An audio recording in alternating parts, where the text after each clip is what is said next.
Time? It would appear to be time. Let me turn this down a little bit.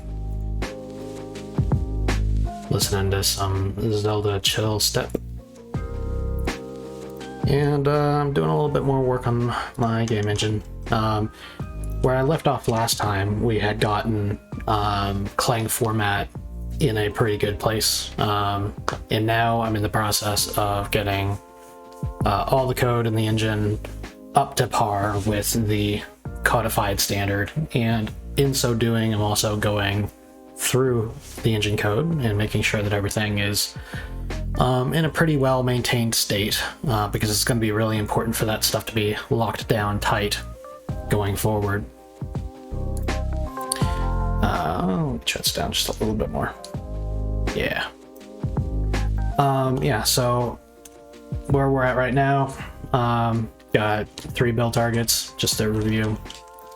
This is the standalone game target, so this is a test game running through the engine library as a standalone executable, which is the way that a shipped game will come out. It doesn't have DLLs, it just comes out as an exe. And then I can also run the game through the launcher application. So this is the same game. The icon's a little bit different because this is the Enterprise Editor icon. This is an executable that will ship with the Enterprise Editor that will load game code as a DLL or a dilib or a shared object SO or library on Mac. Plays exactly the same way, except for you cannot reload the code once I get that in there. And then you can run the game code through the editor. And we're not quite to the point of doing anything interesting in the editor. You can see here, if we look at the console, I might need to make this a little bit bigger for which's sake. But you take a look at the console. This is the engine launching code. The engine launching code does a couple of logs regarding OpenGL details. Then after that, we see that we've loaded the testgame.dll. So we've loaded the game project, and we call sysinit, which is the entry point for game systems from the game project.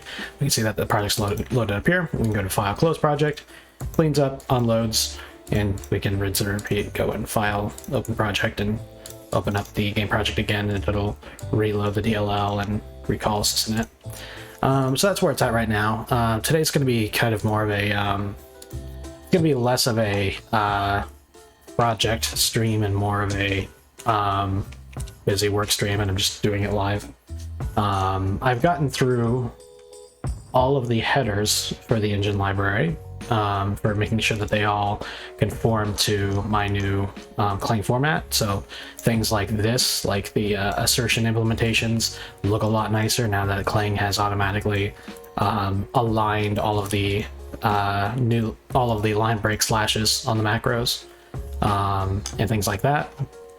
I am now slowly working my way through all of the CPP and MM files, mostly CPP files. MM or Objective-C++ files are not really working so well with Clang format on Windows, but I'll deal with that later. So I'm going through the frame buffers CPP file for now, and I'm just kind of making sure that everything is arranged in a sensible fashion. And kind of checking my code to make sure that it is readable going forward. Something that I've got stuck on, or my brain is sticking on here, is this method, or this std list returned frame buffer handles. I'm just kind of trying to recall how I had everything set up. A frame buffer handle is an ID that's associated with a frame buffer created with the Enterprise Graphics API. And it's basically just an unsigned integer. It's actually just a type def for an unsigned int. And in the current implementation, it's literally the same thing as the frame buffer handle created by OpenGL. I think. It's been a while since I looked at this. But return frame buffer handles, I had a question on because it looks like it's a list of GLU int instead of frame buffer handle. So I'm just doing a quick perusal to make sure that this is actually an accurate name. So this is the create frame buffer method. Let me go ahead and run Clang format on it so that it's a little bit, so we can see all of the parameters in a nice list. So create frame buffer, we accept a list or a vector of frame buffer attachment specs, which is just a little structure that you can use to define, what the image format of the attachment is, what the minification and magnification filters are, and whether we are creating an associated texture. And then within a height. And at the moment, we are not doing anything like associating a frame buffer with the raw screen size. That's a to-do item. We also have this fourth parameter, frame buffer handle FB. So let's see how that's used. So first, we check whether it's non-zero. If it is non-zero, that means we've supplied a handle. I'm assuming if I go to the header, come on. Here. Yeah, we have a default parameter for FB equaling 0. So by default, you don't specify one, and it just gives you a new one. So it looks like create frame buffer, list of specifications, handle. Okay, so if you specify FB, the frame buffer handle to recycle for this frame buffer, so you can reuse a frame buffer handle if you want. So the first thing we do is we check if it's greater than or equal to the next frame buffer handle. That's apparently an error check. Specify frame buffer handle has not been previously assigned. Okay, that makes sense. And then we iterate through return frame buffer handles, which is the element in question. And what we're doing is we're comparing every frame buffer handle in return frame buffer handles against the frame buffer handle we want to recycle. If we make it to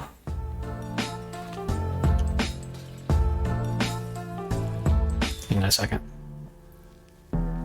Reverse iterator dot end plus plus. So we're going from the last element to the first.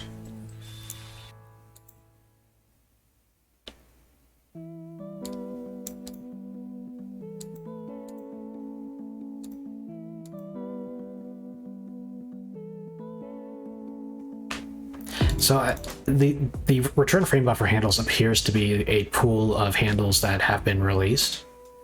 So that is, you've gone to destroy a frame buffer handle, and the handle is available for use.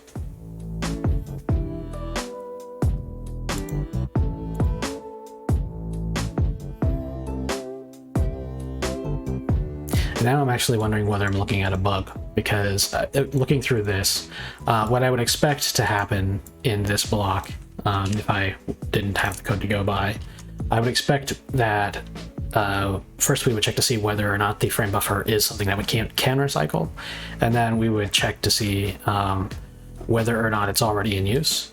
What seems to be happening is I do a for loop through the entire list of return frame buffer handles, and then I do a check to see if they are equal, and if they are not, I return an error. That means that we're only going through this once. So I think I have a bug here that I've just never tested for some reason. Yeah, that's not great, because I really need this check to occur outside of this block. Okay, let's ooh. Well, I'm gonna hold off on this real quick, but I'm gonna put a to-do review this scenario for correctness, I guess.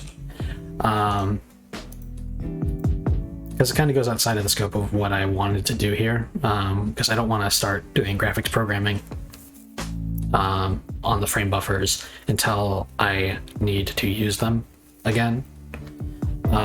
So I am just going to put a note to come back to this, and just for now, Alt-Shift-F and then playing format and then return to it later.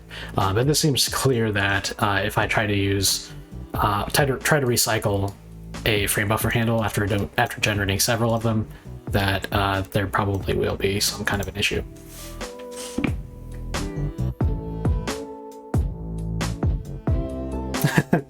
Hey JOIO, I don't know, were you? It looks like you were following me before. I'm Michael, and I'm pretty good. How are you?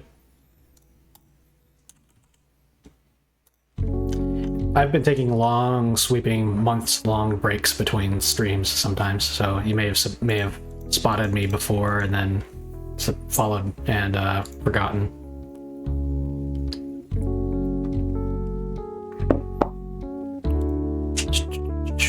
Okay, so my next question is, with this return frame buffer handles being literally used as a comparison against actual frame buffer handle types, why is it of type GLUint? Why would I do that?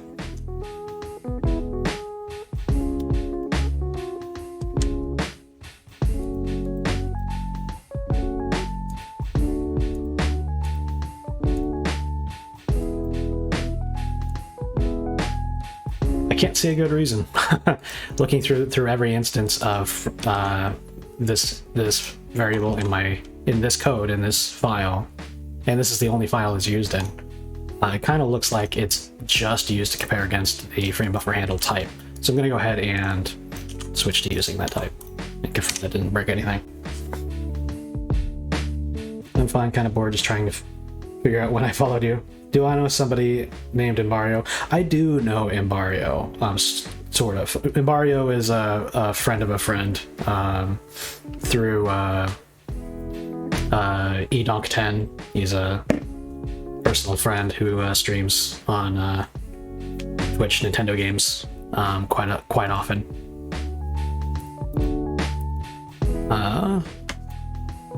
Actually, I think Imbario and I might have co-opted a game on Edon's channel, but I'm not sure. My memory's a little bit fuzzy on that. Anyway, referring back to the organization of this code, it looks like the recompilation worked without problems. I can operate the editor just fine.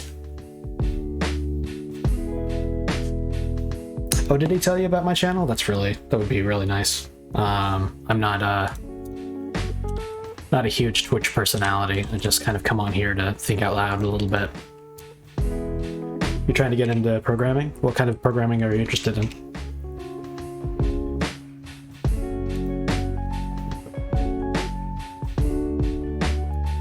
So these are the attachment specs, the color specs, and the depth attachments. Okay, these should be all together. That seems good. I kind of wish these were on the same line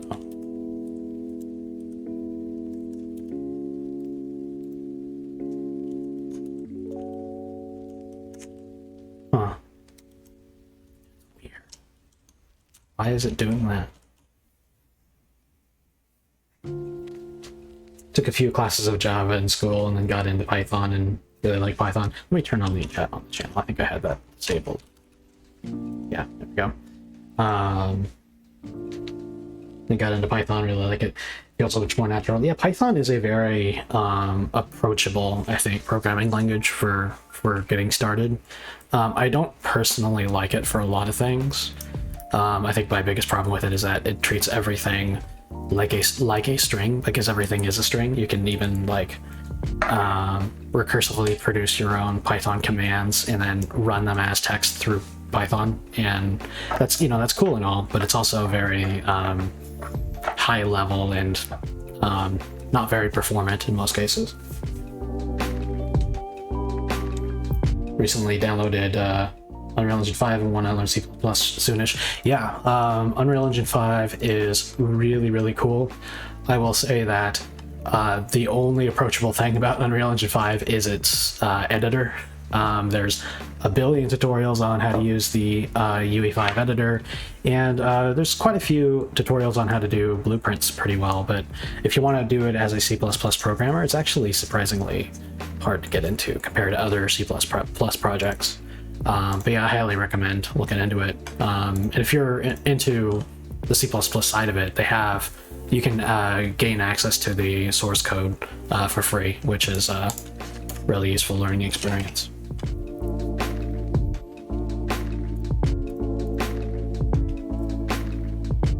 I would say that Unity Engine is a lot more approachable when you're trying to learn like how to work with game engines. But it's got some problems architecturally speaking, and politically speaking, that I don't really dig. Yeah, good luck on C++. It's a great language. It's kind of hard to get into because they have like such a huge history of making things backwards compatible that it's tricky to figure out the new and correct way to do things sometimes. So looking at this in terms of blocks, I've got the frame buffer objects, the handle passing system. I think I'm going to put that on the top. And then for every frame buffer handle, it's on top of that. Okay, so we got frame buffer handle, the next one to assign. We've got the returned frame buffer handle, so these are ones that we have finished using and are available for recycling. And then we got all the things that we can look up from the frame buffer handle. That would be the FBO handle, the OpenGL's actual handles for frame buffer objects. Then we have a list of I keep saying list, a vector of frame buffer attachment specs, so we can look up exactly what we wanted to be attached to this frame buffer. We have the OpenGL handles for the attachments themselves. So actually, I think I'm gonna put this separate from that. So this block is like OpenGL handles, and then this block is enterprise stuff. C++ seems really weird compared to Java, JS, and Python, at least for me. Yeah, it's and I think for a lot of people would agree with you. I agree with you because JavaScript and Java and all the rest of them, they tend to be very they're not very ambiguous compared to C++. C++ is surprisingly ambiguous language, and that's actually kind of a problem for compilation times, because in order to write a C++ parser or compiler, you have to like know like the full context of the situation.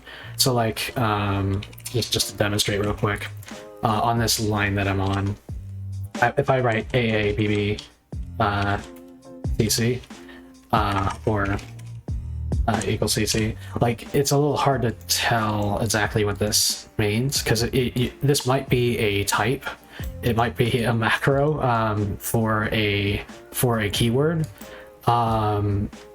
It might be that this is the type and that this is a modifier. You might be assigning it, or you might have an overloaded operator that's doing something besides assign it. It's just it's more ambiguous than other languages, and there's also like 10 roads to a single solution. But I like it in the sense that you can, like, if you're thoughtful, you can write really high performance code, and I have a preference to manage my own memory that way. Okay, so this is probably a good ordering for all of the, well, you know what, I'll just put this all in one block. We got the next assigned handle, the returned handles, then we got the specs, and then we got the OpenGL stuff. Good. And then we got a couple of STD decks.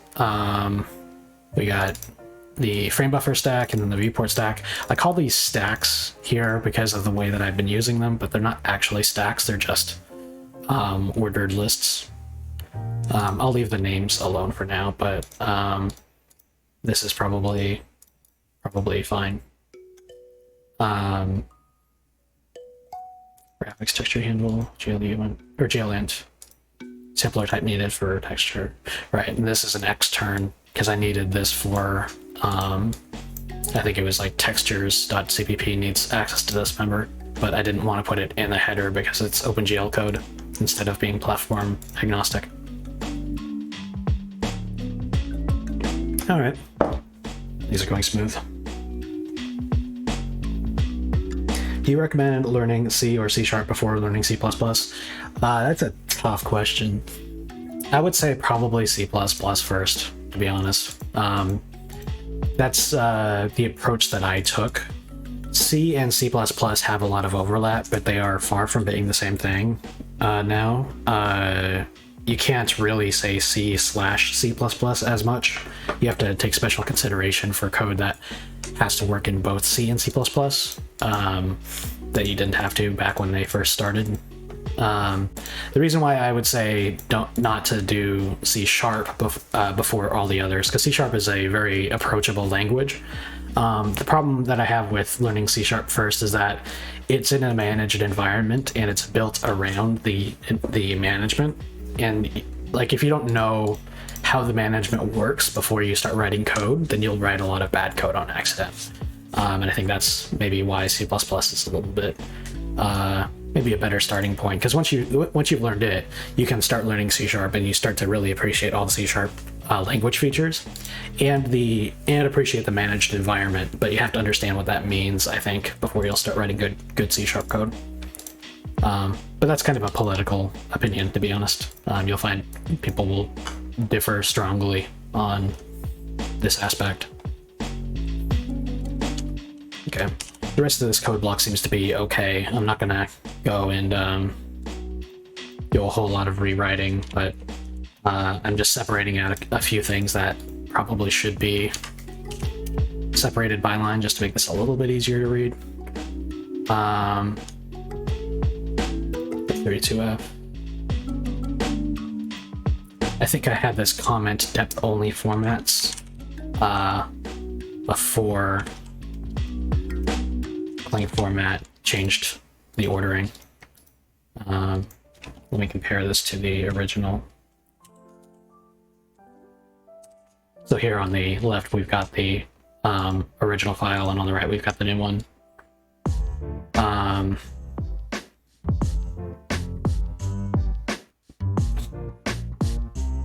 Oh, this isn't the original file, actually. I was comparing it against the saved.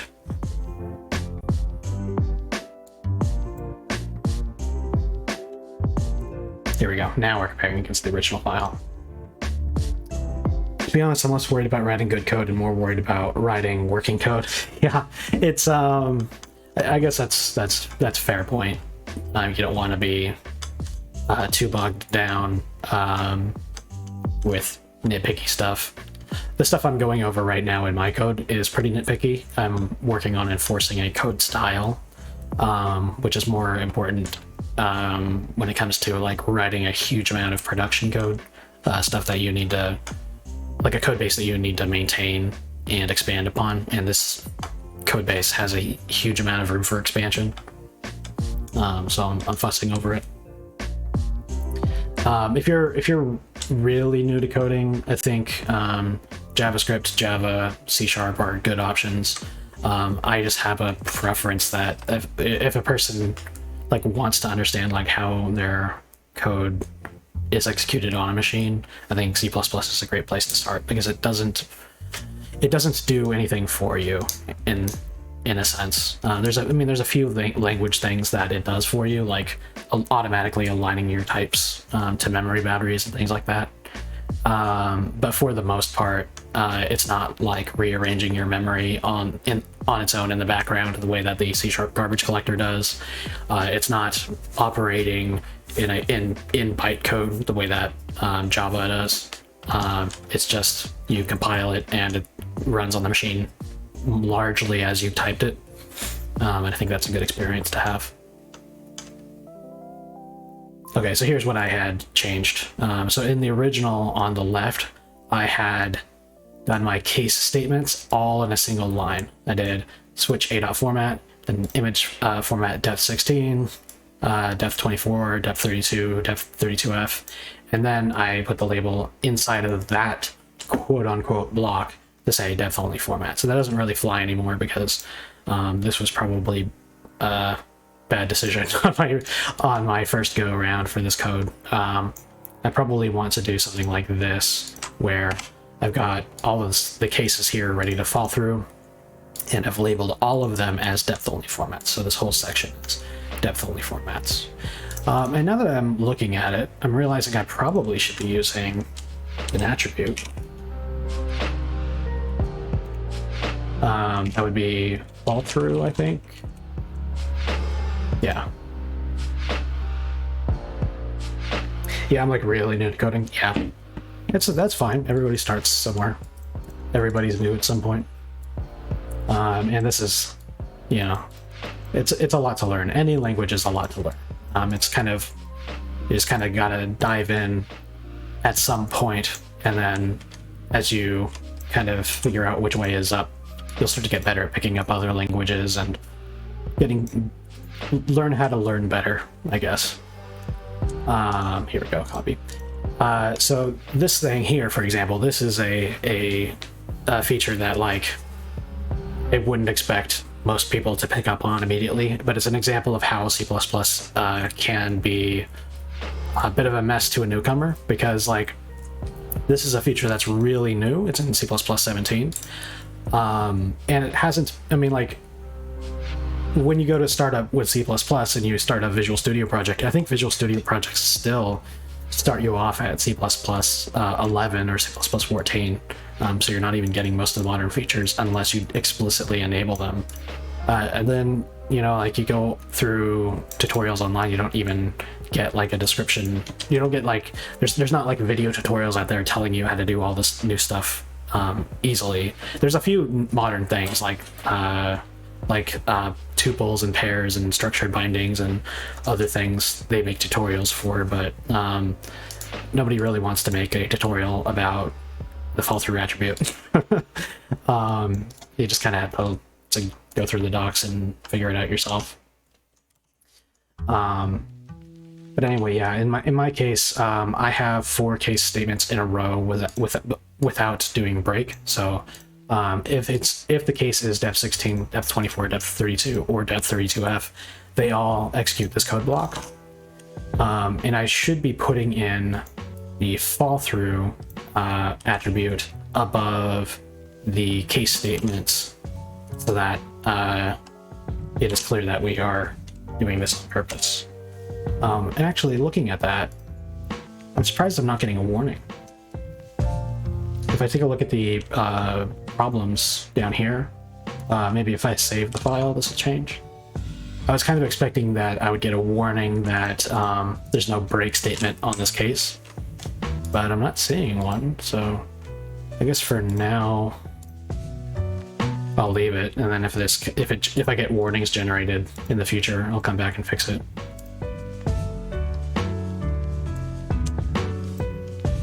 There we go. So let's just quickly format the rest of these. Cool. And it's looking pretty good. So now we gotta switch this depth only formats, depth and stencil format, and color formats, which is everything that's not specified by the above cases. All right, this is looking pretty nice. And then we assign the current slot of texture text to be -1, which we understand to be a null slot number.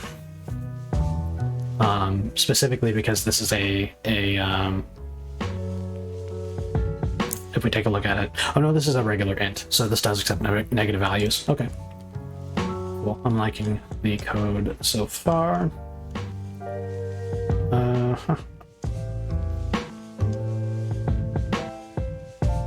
Okay, and this is similar code, except for we're not making a texture in this case.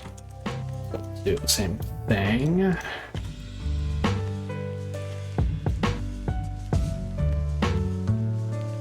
So, and that's looking pretty good. This is, at first glance, this feels like a little bit of a janky code block, but I think it actually does read pretty well. We're invoking the EBGPL macro. We pass in this function call as a parameter, and all of its parameters are nice and aligned on the left edge there. Yeah, I think this is looking pretty good. I'll keep the break statements directly underneath their code blocks.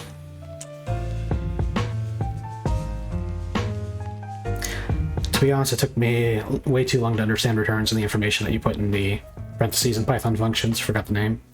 Yeah, that's it's in some senses it's simpler, in some senses it's more complicated. In C and C++, when you do a function call and you pass in an item, these things are strongly typed, which is great. It just means that it can only be used in places that accept its type of information. whereas in Python, it's all strings, technically. I don't really remember too much about the function formatting in Python. It's been a while since I've used it. But yeah, getting used to this structure though. You have a function, you tell it everything it needs to do its job, and then you can take the output of that function. That's a pretty universal thing. So once you kind of get the hang of it, you'll be more capable of picking up new languages.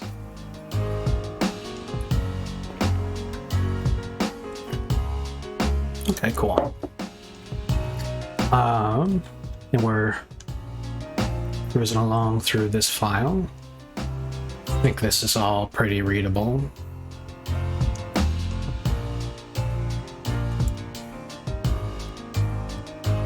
This seems to be pretty good as well. I will put a line break there.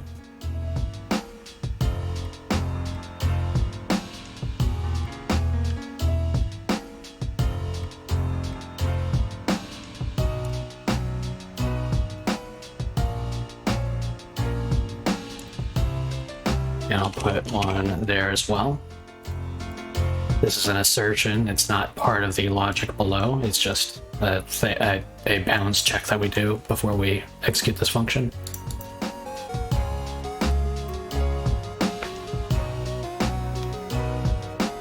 Yeah, it's like that in Python too, but it took me like 2 weeks to understand. Yeah, that's fine. It's you're not on the clock while you're learning.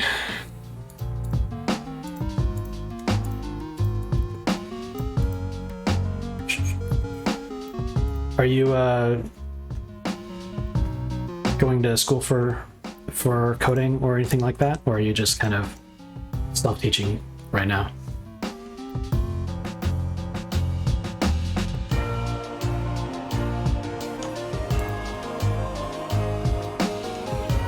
There should be probably lines between those.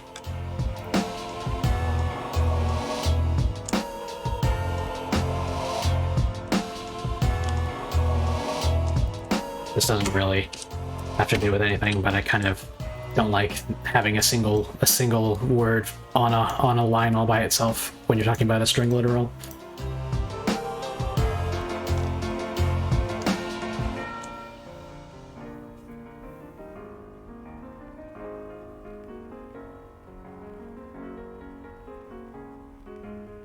High school starts next year, so self-teaching. Yeah, nice. Yeah, it's good to be thinking forward among this. Programming is a pretty awesome marketable skill that if you can make a living with it, it can net you a lot of money. Would you recommend making functions that are globally usable or optimized for specific applications? Because I tend to try to make every function usable in every code. Yeah, that's a case-by-case sort of a thing. Because there's no program on Earth, like no commercial program, I should say, that doesn't make use of both methods that are generally useful and for specific situations. Like all of this stuff is very specific to my game engine, right? It's not something that I could easily transplant into another system, because the whole point is that it's meant to build up my system. But yeah, I think to kind of put that in a different scope than you might have been thinking, it might be a good idea for you to be looking into producing software libraries or things that are generally useful for other programs and learning how to package those up. So for example, this is a library I made on GitHub, Hot Constants.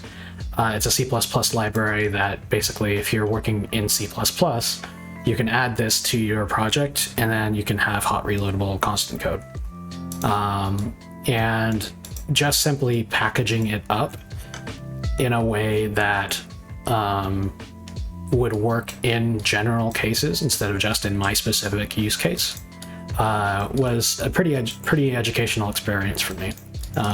Being able to anticipate the way that people would use the code, and so on.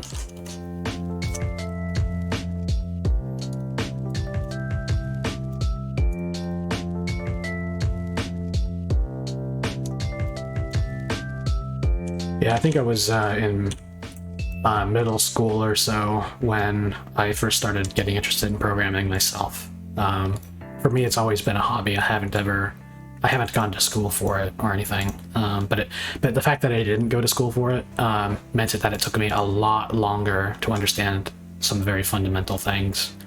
Computer science is a big old complicated thing, and there's a difference between learning how to code, how to make things work, and learning how to program and do things well. There's a whole bunch of stuff about how CPUs work that, if you understand them, then you can make better stuff with your code. And it can get really complicated if you don't have a teacher. Okay, I think I'm just about done with the formatting on this file. No, I'm done with that. No commercials on my music, please. Let me play something else. Play some Lena Rain. Some good music from a really good game. Yeah, I did it with 3 functions. It was a lot of fun, but it took a lot of time, like basic functions. Yeah, what was the project you did? You made a library for with those 3 functions?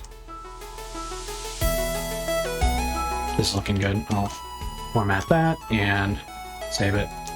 Move on to the next thing. It's a little loud. Let me turn that down.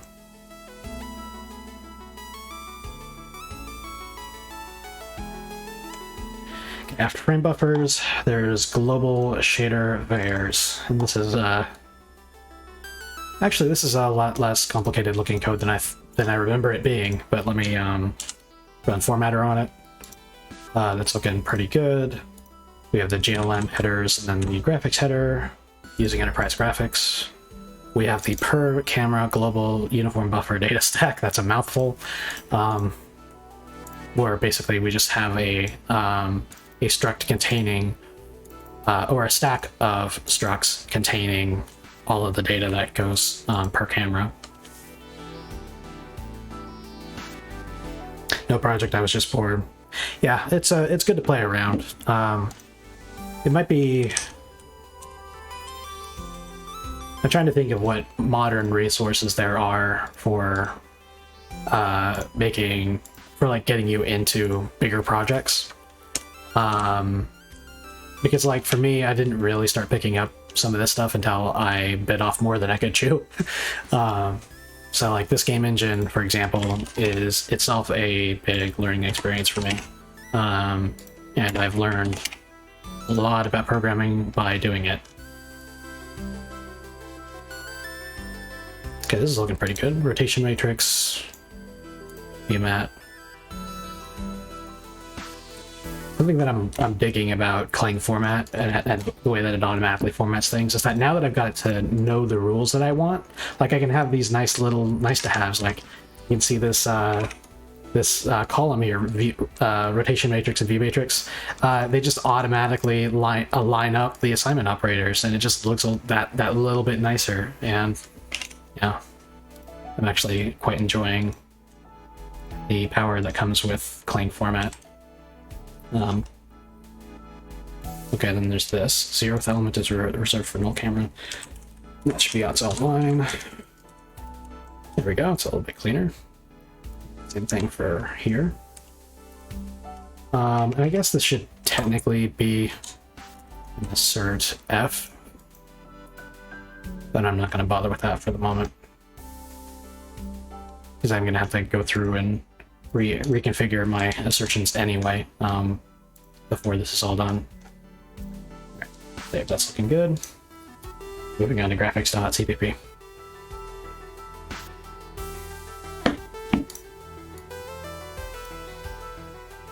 To rebind this part to draw calls. Oh right, yeah, that's gotta be. This is something I gotta do sooner than later.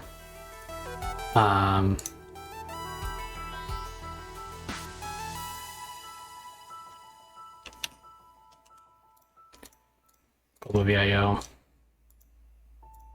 I'll put it on the back burner for now, though. Let's start with Alt-Shift-F and get the formatting applied.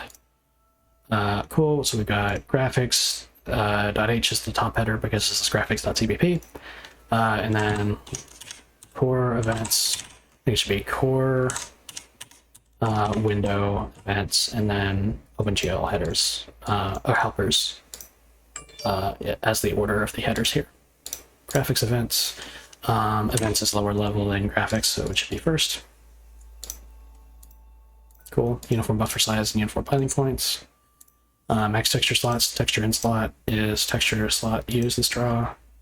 And last bound texture slot. This is all pretty readable already. Good. This is where we get the information from OpenGL regarding how many uniform buffer binding points we've got. Confirming that we support more vertex attributes than the driver does.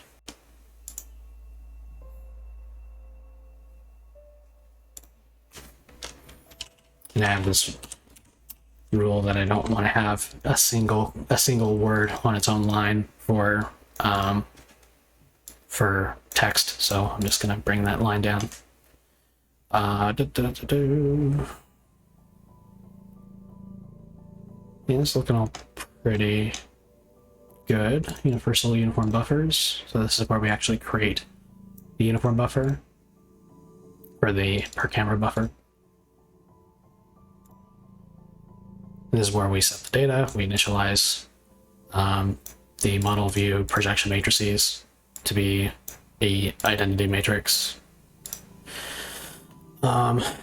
This one doesn't look very great. This particular line, per draw global uniform buffer equals create uniform buffer. There's like this huge gap between the first and the second. So I'm going to bring it down a line so that it's not trying to align with the assignments up above. And then this is where we set up, we do the compilation of the default null shader.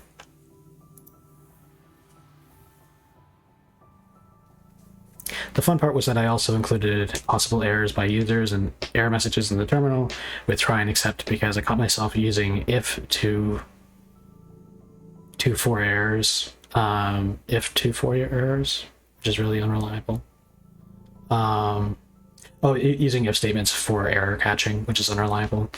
I don't know. It depends on the language, I guess. One of the things that I did was converting strings to integer, the number that can contain spaces, and gives back a custom error message with the line number.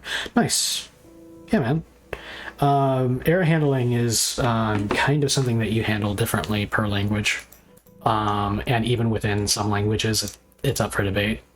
You just highlighted two main ways of error handling that I'm aware of. There's the C++ style way, which involves exceptions, try catch blocks. And there's the C way, which involves returning error values and checking those. There's different ways to handle this depending on which language you're using, and if you don't mind my saying so, I kind of forgot already which language you're talking about. But try and catch is a good way, and some would argue the best way to catch errors, but it's not on its own necessarily the best way. There's some overhead that comes with using try and catch, particularly in C++. And some people literally hate that with like a religious fury. They really hate exceptions, and so they just turn them off so that overhead never exists. But yeah, Python. Yeah, and I kind of remember, I'm gonna have to Google it though. Python catch. I think they have a similar setup with try and accept. Test a block of code for errors, let you handle the error. Yeah, so this is like an error handling mechanism, and if I'm remembering correctly, like this is the preferred Python way of doing it. It just depends on which language you're in. The kind that you mentioned that was kind of error prone, where you're just using like if statements and stuff, that's actually the preferred way to handle it in C. Believe it or not, they'll have a function that will if in the event of failure, either return a value that indicates a failure, and then you use if statements to conditionalize on that, or they'll set a global variable, like they'll set a error flag, and there's a standard one that C uses that you're supposed to check to confirm that nothing went wrong. And OpenGL has a similar thing going on for it. I'm using OpenGL for my graphics on my game engine. So sometimes I'll be using that style of error checking. And in the general case, I try to avoid exceptions in C++, just because they're not the fastest, most efficient way to handle those sorts of cases. It depends on the situation, though.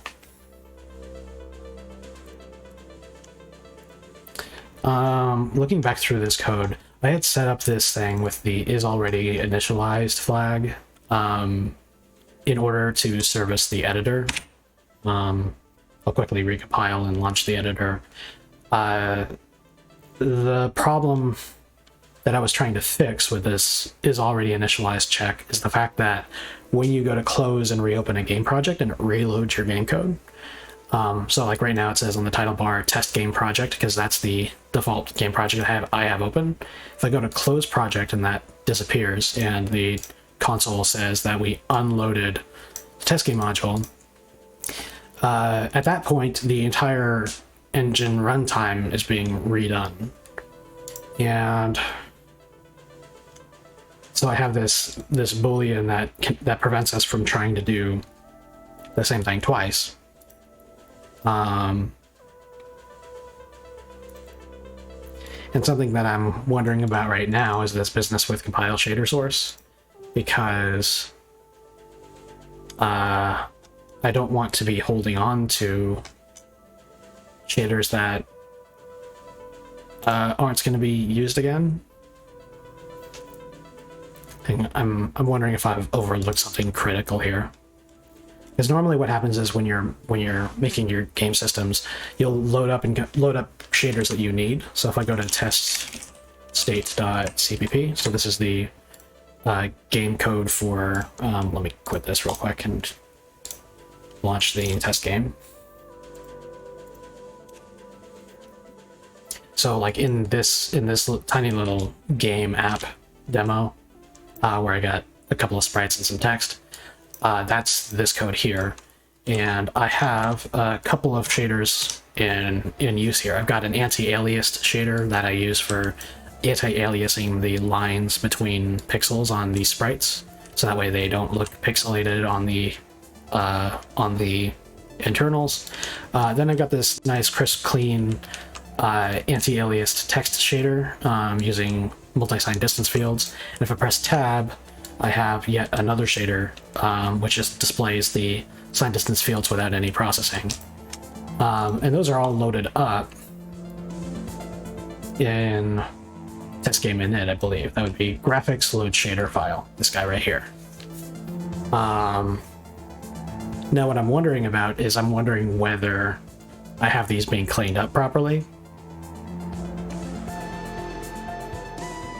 Because the idea before was that you would load the file, it would compile the shader, and then just leave it on the GPU for you to bind later. So I can say, load a simple material, load a simple multi-sign distance field shader, load all of these from file, and then later on I would just say graphics bind shader, and then just pass in the name of the shader that I want to bind. I don't think I am reloading those. This is where that would happen. This is the graphics cleanup method. And we've got to delete uniform buffer for the global uniform buffers. And then we delete the stack management stuff. But I don't see anywhere where we are clearing out the compiled shaders. Okay, that's something I should deal with now and not put off.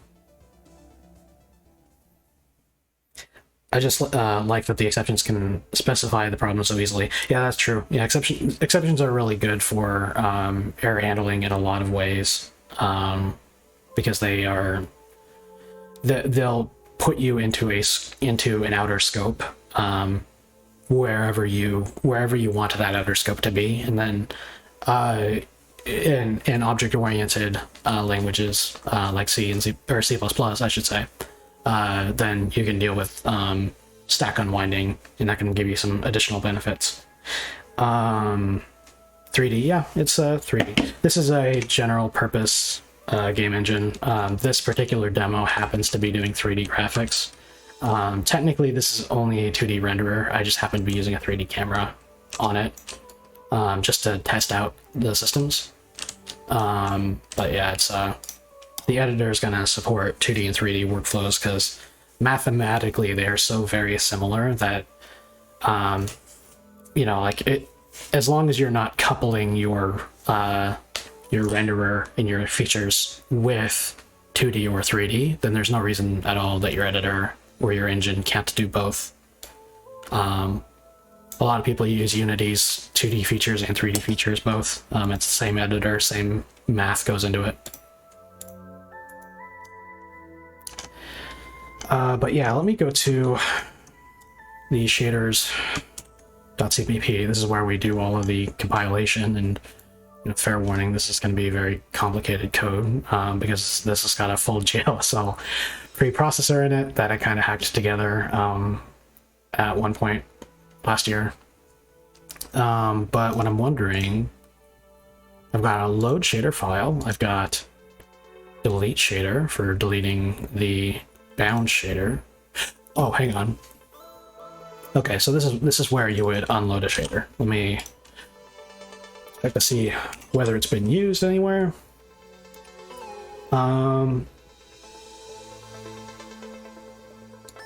It hasn't been used anywhere. Okay, that's interesting.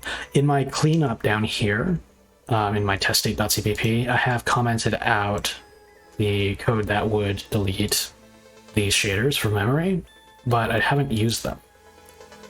And I have the functionality built in, but I only use it to abort bad compilations. Okay.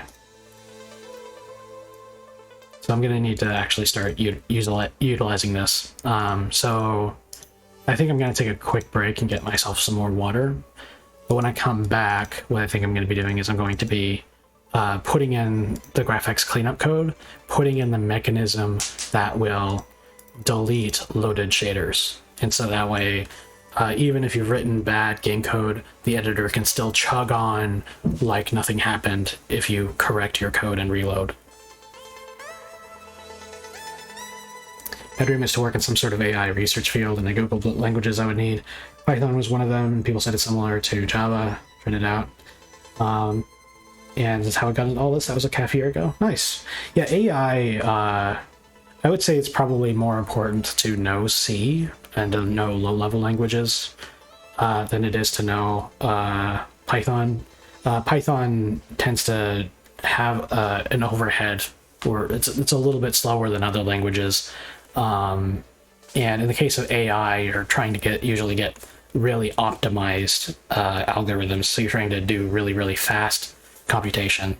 So I'm not sure that Python applies directly to that, but it does apply in the data analysis side, where you can use Python to really rather easily take data generated by an AI or generated for use by an AI and reformat it in some other way. And it's really good for that. It's all right. Where are you at? Are you in the US or are you elsewhere? Very late. Yeah, you'd be in Europe or somewhere further east.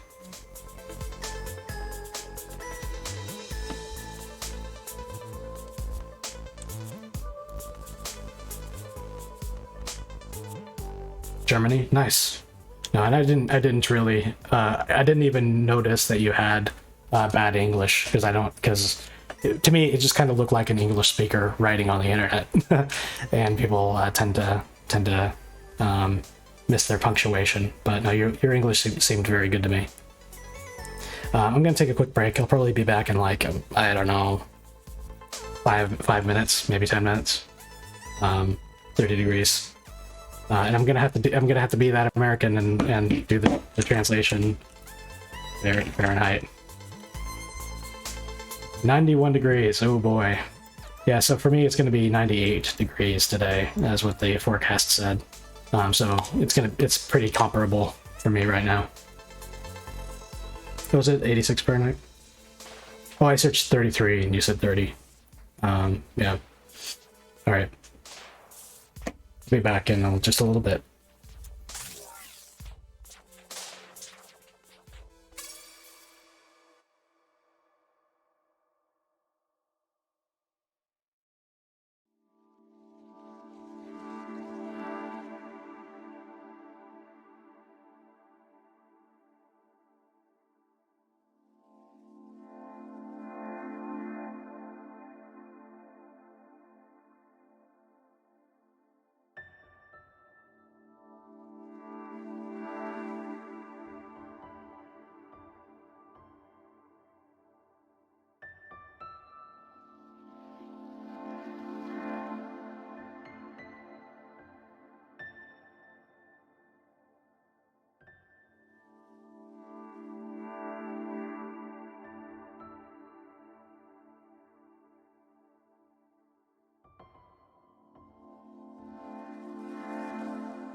Okay, I am back.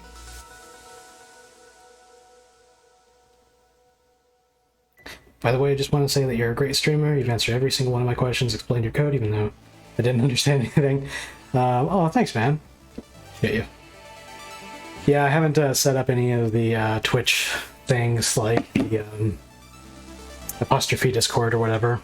I also don't have a Discord community. I just got a Discord profile. Maybe I'll look into doing that though. Setting up those Twitch things so that people can find me in real life more easily. But yeah, if I didn't want to interact with people, I wouldn't be online. Okay, so anyway, before I took my recycling out and refilled my water, I was looking into the problem of deleting shaders upon reload. So during graphics initialization, there's a few things that I do that I only want to do one time and never again. So the first is wrapped here in this if block.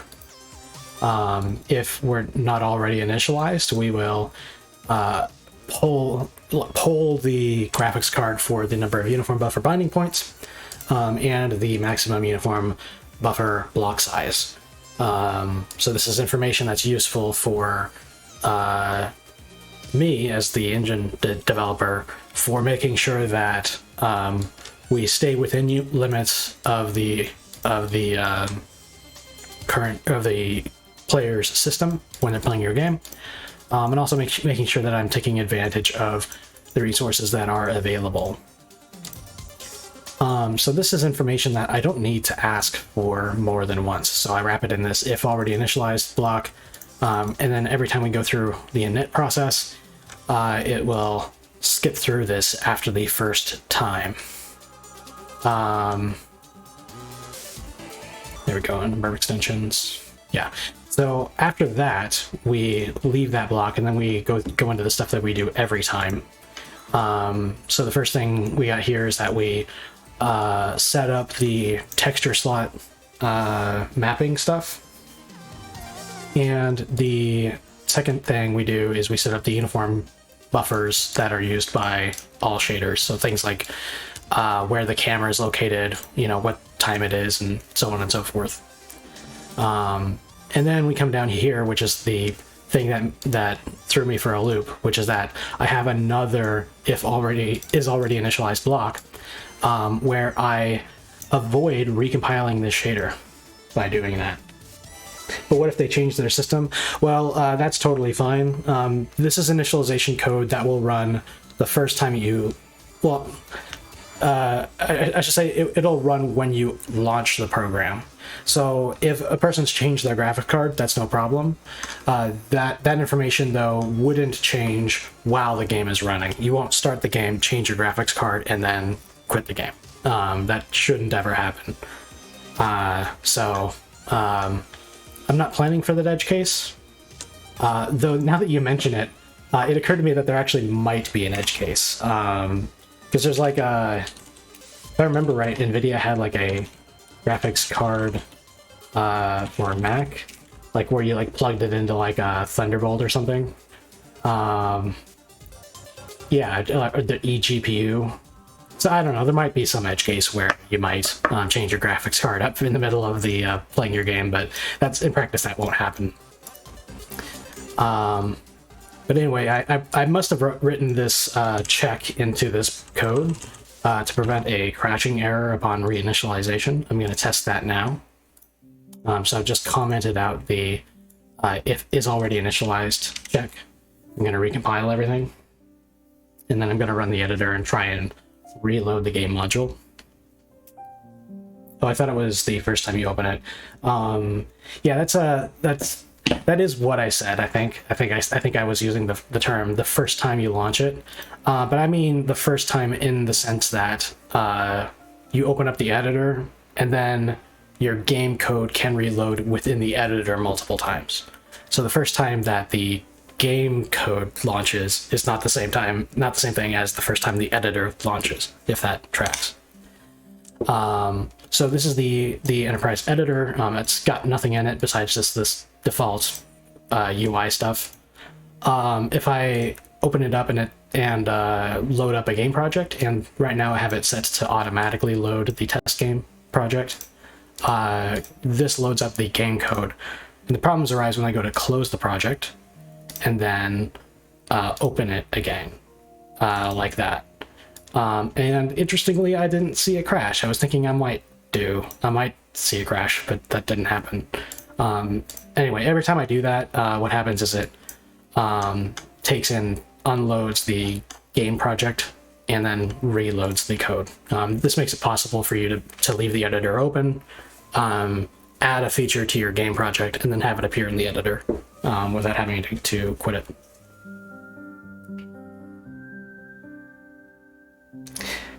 Yeah, you meant once every time the code launches and not the first time the code launches. Yeah, I guess. it's a complicated thing. It's a game engine.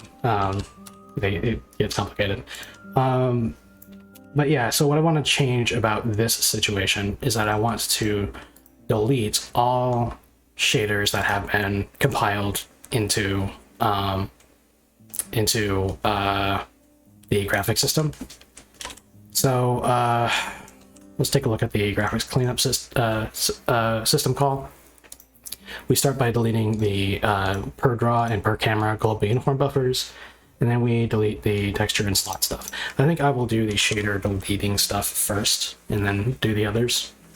And now that I'm thinking about that, I wonder if I even maintain a list of shaders to remove. Alright, so here's the shader stuff in my graphics system class. We have the selected shader name, the active shader name, the fallback shader name, and then we have a set of selected, active, and fallback shader options, which are used to handle shader variants. Then we have the attrib locations, array lengths, and attrib types. In fact, none of this actually contains the list of shader names. I could technically get it from one of these maps. So the shader attribute locations, for example, it's a map where the key is the hash of the shader name. And then you have a map containing the hash of the attribute name, of all the attribute names, to another map of all of their locations. It's complicated, but it's kind of necessarily complicated.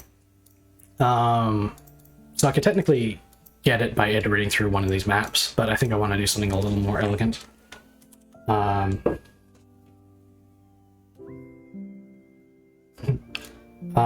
Yeah, trying to understand. Okay, yeah, I am going a little bit fast, I think, probably. But that's because like this particular topic is such a huge one. For me to start at the very beginning, I wouldn't ever get anything done. I've fallen into that trap when I've been trying to stream recently, where I like start the stream like completely explaining the entire thing that I'm doing, and it just winds up taking a huge amount of time. Instead of just getting right into it.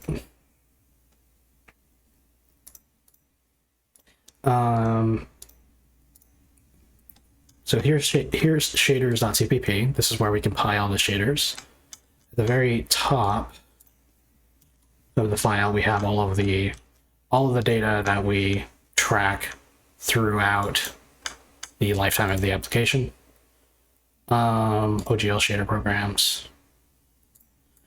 OGL shader programs. So this is the map of the hash names of all of the programs, and then the map from the set of options to the shader handle on the OpenGL side.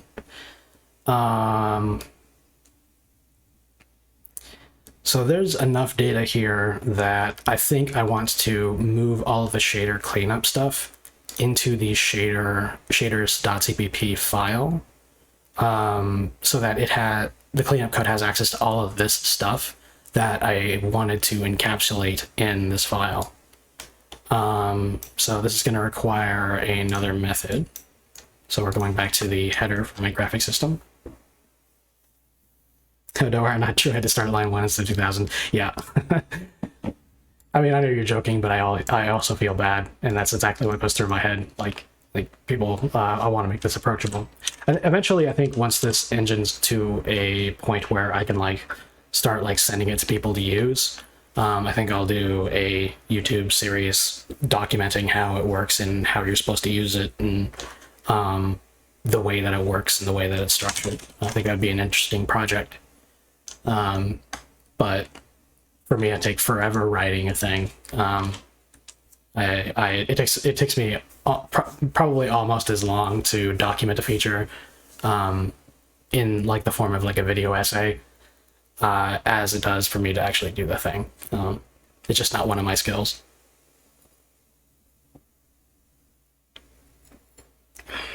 Or I should say it's a skill that takes me too much time. What I want here is I want a static void cleanup shaders. So I've just added a cleanup call to the graphics.h class, and now I will implement it in here. Probably at the very, very, very bottom, down here. Void graphics cleanup shaders.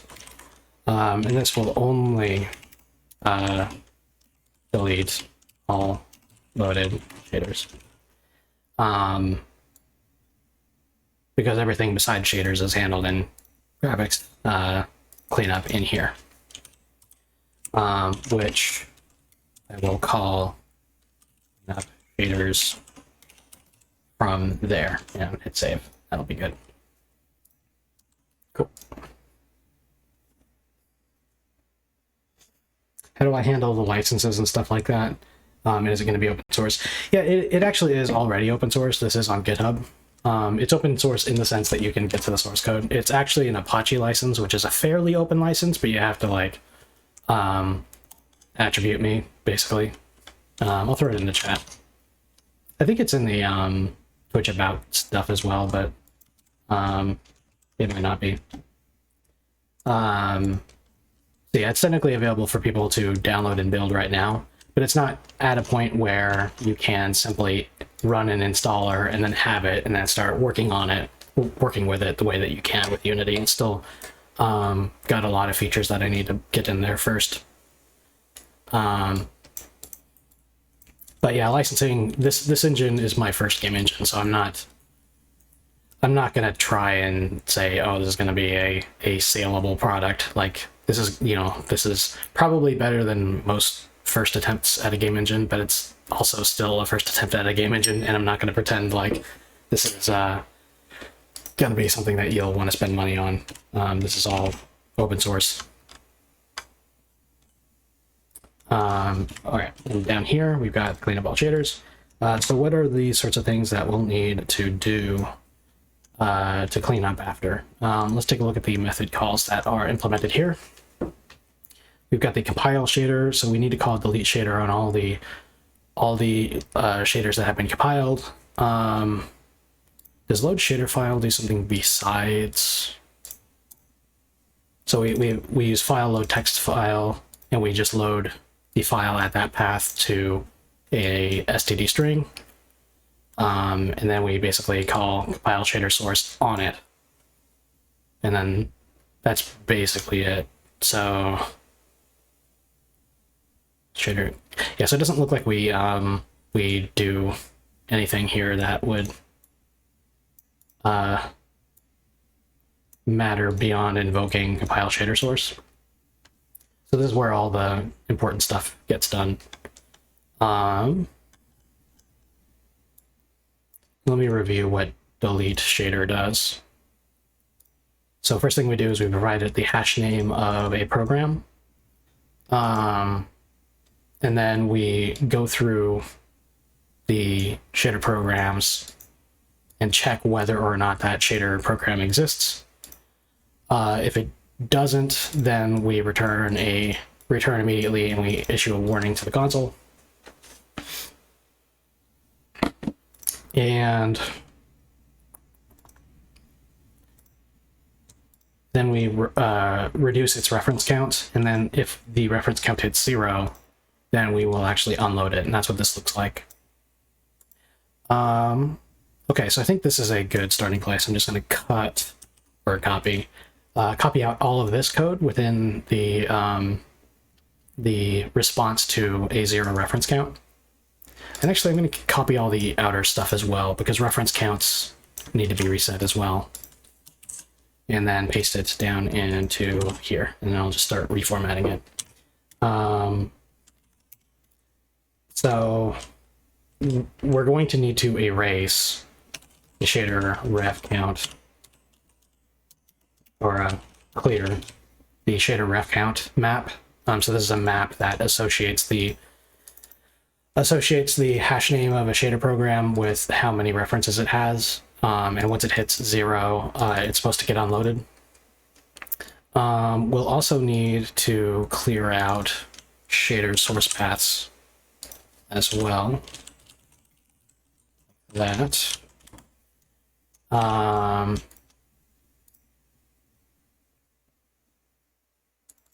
then the OGL shader programs is where the actual handles for the shader programs are loaded and where they need to be cleared. Let me throw on some more music because I ran out of Celeste. Try and find some music that won't get me thrown off of Twitch.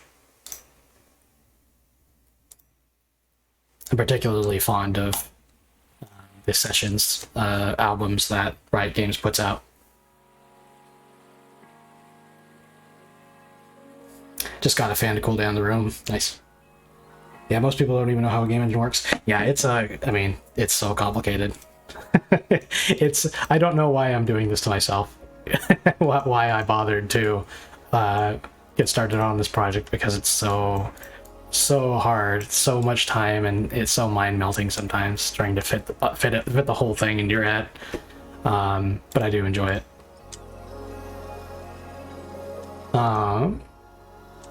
So this stuff here, selected shader name, active shader name, fallback shader name, all of that stuff, I think. Actually, yeah, all of this needs to be reset as well. Where's the net?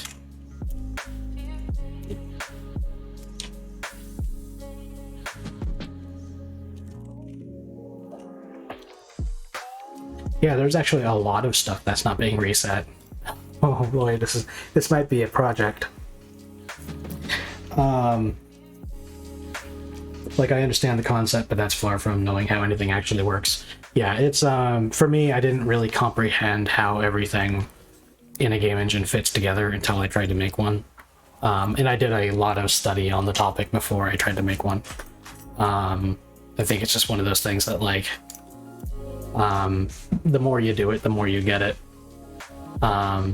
And even then, like, this again, there's a certain point when you're programming that you have a problem that is just too big to fit in your head at the same time, and it's sort of you have to come up with techniques for making sure that you track down everything that you need to worry about when solving the problem, or that you come up with a new way to think about the problem where the problem does fit in your head, or the important parts do fit in your head. And I'm running up against one of those problems right now, because I'm kind of refactoring the engine right now still. When I first started this, I didn't have an editor figured out, and I wasn't even sure how I would implement the editor. And now, in order to make the editor work, I have to do a bunch of stuff that I didn't plan on before, because I wasn't thinking about uncompiling all of the shaders, because my thought was that, well, you'll just compile them at the start and then leave them until the program closes. Like, when would you ever need them to be uncompiled? And the answer, it turns out, is when you need to reload your game code in an editor. That's when. And now I'm having to chase down all of the all of the stray ends, and make sure everything does get cleaned up when you go to unload your game project. And it's complicated and it hurts my brain.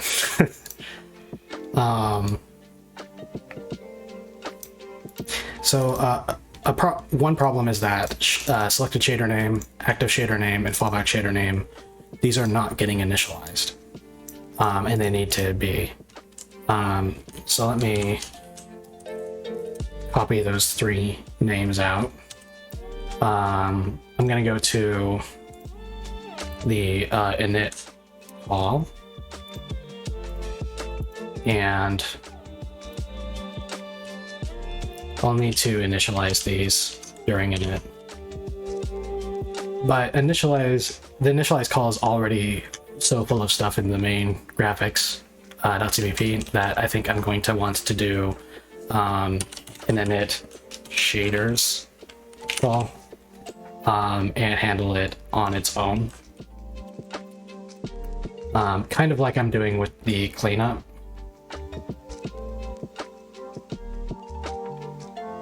And actually, I do want to put that before I do any of this other stuff.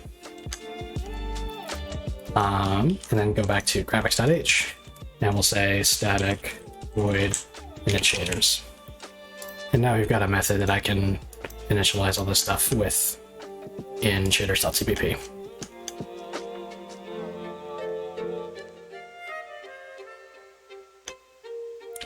So let's head down to the bottom, and right above graphics cleanup shaders, we have graphics init shaders.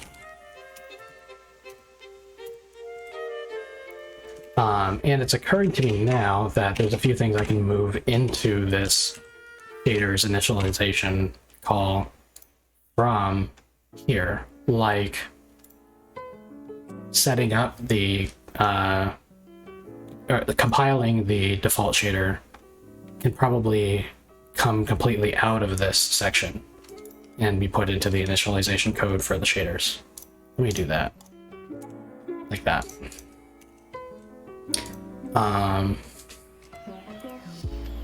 So in here we'll have rather a lot of stuff.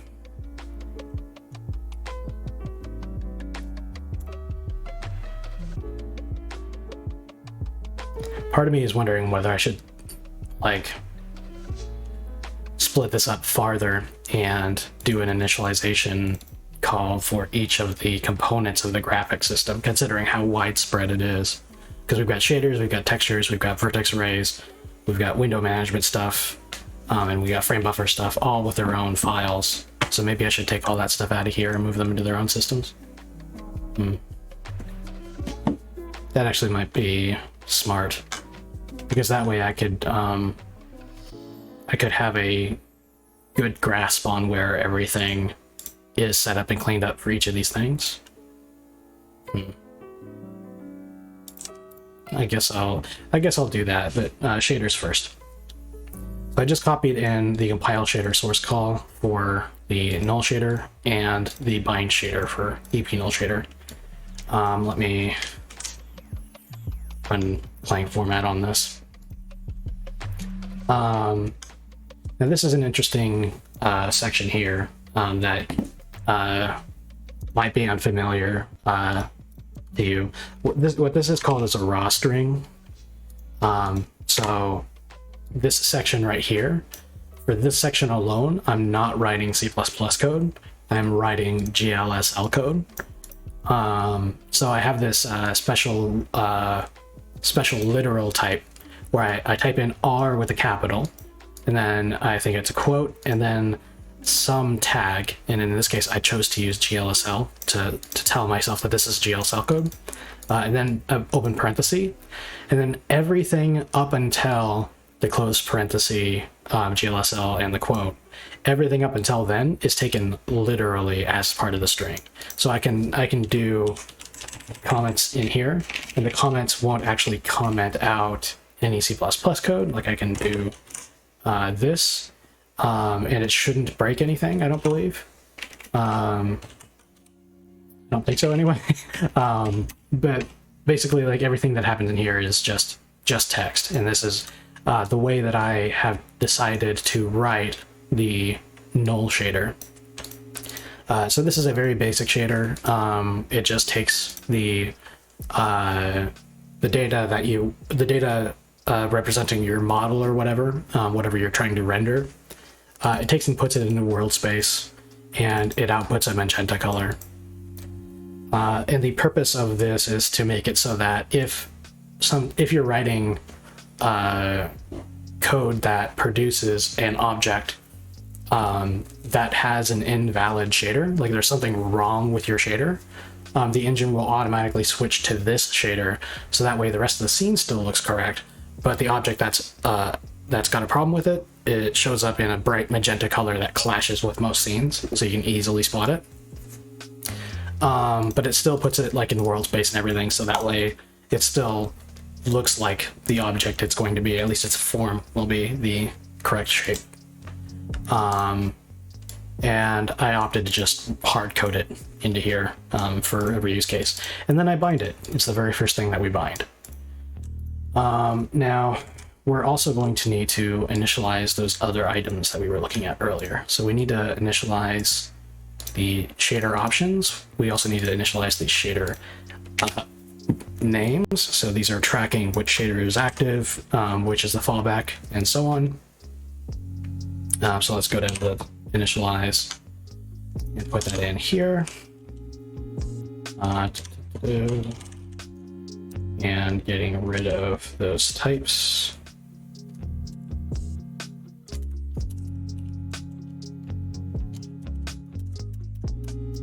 That. So the default value for select shader name is going to be EP null shader. The default active shader is EP null shader.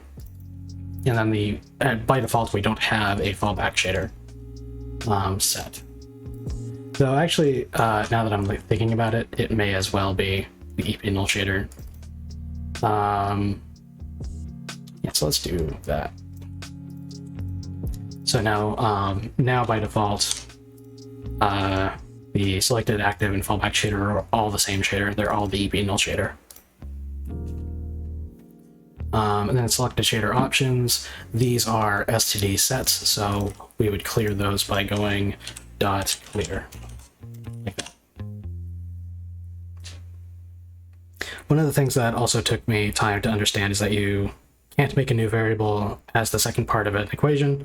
Like x equals new variable doesn't work, but new variable equals x works. Yeah, and that has to do with when you declare something and when you assign it. So in this situation, I'm able to say active shader name equals selected shader name because selected shader name has been declared already. So like I can change the order around on these and it all works fine. Selected shader name is actually declared in the header here. So this is where it's actually declared. It's a static hash name, selected shader name, and it's defined in shaders.cpp at the top. So as long as you've got those two things in place and you have the code that you're writing has access to that location, you can assign whatever you want to it. So in this case, I've decided to say selected shader name equals hash name of EP null shader. So this means that the selected shader starts off being the null shader. And then I just assign both of these to be whatever I set for the first one. So I can tell at a glance, just as like in the future when I come back to this code and I look at this, I'll realize that I just wanted all of these to be the same. And then I only have to change this one time if I wanted to change it. And then for these, I just say .clear because these are going to be a set of options. So you have multiple options being specified at once, and you just call clear to clear all of those out. It's just PC logic. People say PC logic is just math, but that's wrong. PC logic is more complicated. You don't just say it's the same. You say it's the first one gets overwritten by the second one. Yeah. And this is a very language specific topic. But in the general case, the there's one category where you're declaring something, and then one where you're assigning it, and you can do those at the same time sometimes in the same statement. Like I can do static bool example equals false, and this is declaring static bool example, and this is assigning to it, but this is syntactically equivalent to this, right? Or sorry, without the typo, that's syntactically equivalent to me declaring it on one line and assigning it on the next line. It's just an easier way to read it, but the two things are still separate.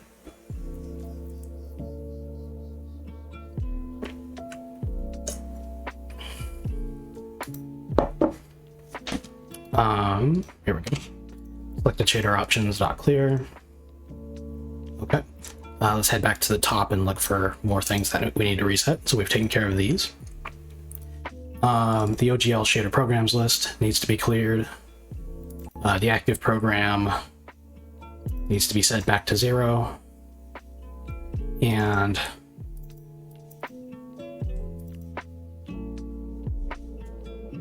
oh, you know what? Maybe I might have misjudged what I need to reset here. Hang on a moment.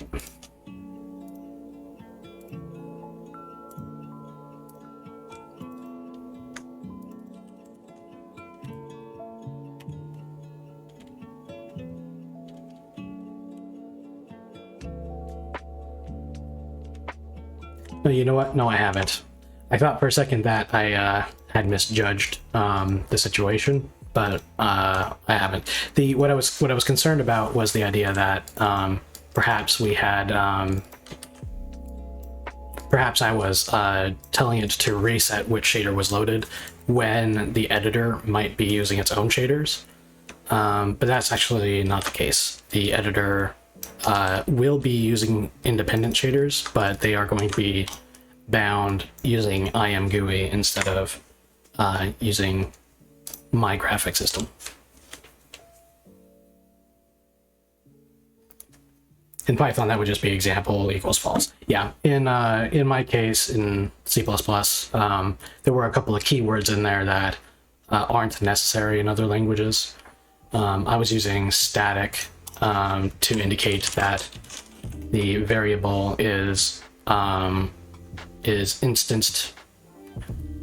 Well, I should say that it's global to this scope, if that makes sense. Has to do with the fact that I changed the variable here, and then the next time cleanup shaders is called, that new variable still has the same value.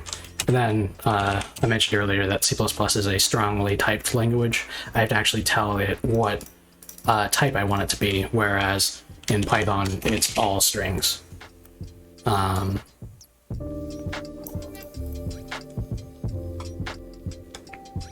Okay, so let's grab these things and throw those in the initialization down here.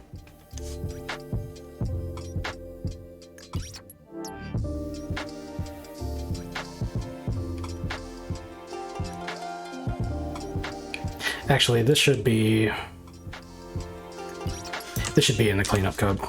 I was having a little bit of a hard time figuring out where to draw the line, but what'll happen is that when you go to unload the game project, cleanup shaders is called, and then when you go to load your next game project, the next thing is loaded on top of the already cleared canvas. Okay. All right, so the next thing was this. And it's a lot of types. So there's the OGL shader programs. There's the OGL active program. And then there's shader ref count and shader source paths and current shader source path. Now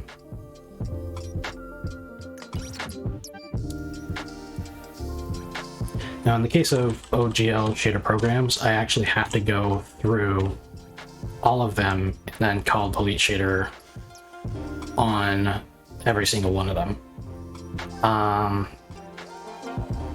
I'll hold off on that for just a moment. The active shader program, I can set that to 0 here. That's good.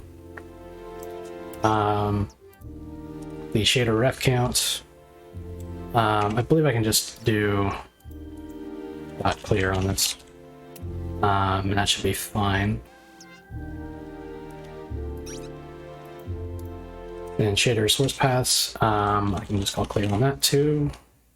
And then the current shader source path, which indicates which file the current shader source came from, that can be reset to null as well. Okay, but now we actually have to go through and delete the shaders. So we'll do a range-based for loop. So we're going to go through the entire map for OGL shader programs. I think I only need the first element. So what I'll do is I'll do const auto reference, and I'll do a C++17 structured binding to get these variable names.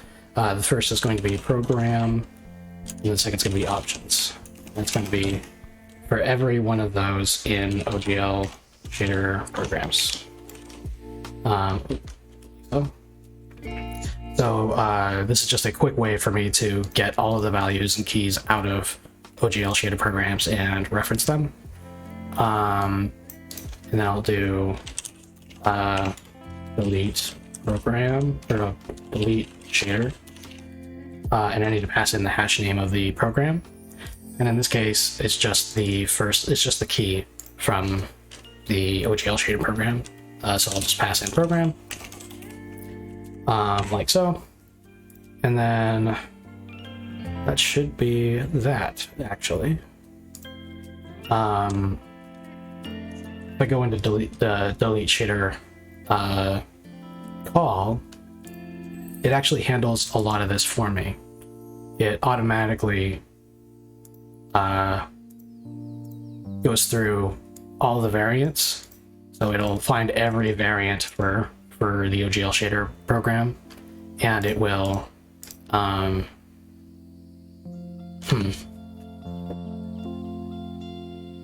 yeah, it'll go through and it'll call delete program on each variant.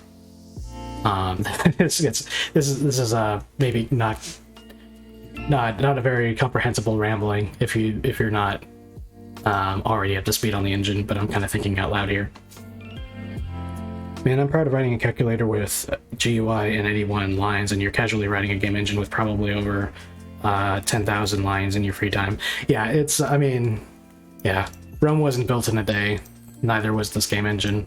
I really started it in earnest like 2 years ago, and I've only been working on it periodically. I've only really ramped up my work on it this last year. But yeah, there's nothing casual about this. It's just something that I trapped myself into doing. And you should be proud of your calculator. I've never done a GUI-based calculator before, so that's something that you have on me. I'm realizing as I'm reading through the delete shader code that I still need to reference the shader ref count variable in here, because it uses those to clean up. So actually what I'm going to need to do is I'm going to need to go through and delete all the shaders first, and then afterward go through and say OGL delete OGL shader programs.arrays. I think that's probably good. I'm wondering right now though, I'm gonna Google this. I wonder if there's just a way for you just to tell OpenGL to just flush and delete every single one of the loaded shaders. Because that would be a little bit more secure cleanup code.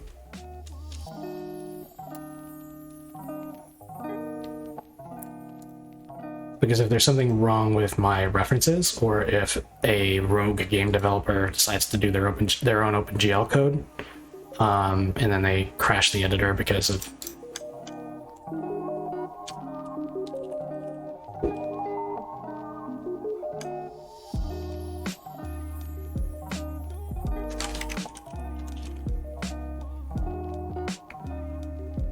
there's a call called GL delete program pipelines I wasn't aware of.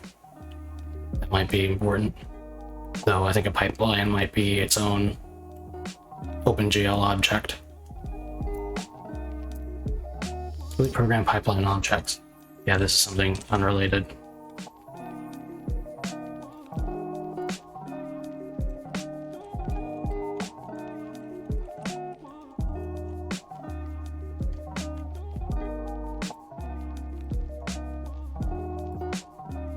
Yeah, I'm not finding any things on the internet immediately that suggest that you can just tell OpenGL to flush everything, so I'll do it myself. But back in my cleanup shaders code, I basically need to put this at the top. So we'll do the for loop through OGL shader programs, and then once we've done that, we go dot clear. And then we will have cleared every reference. And then the selected shader name, active shader name, and all this stuff will be cleared as well. Or more correctly, these will be set back to their defaults. And then I think we're good. For a while anyway.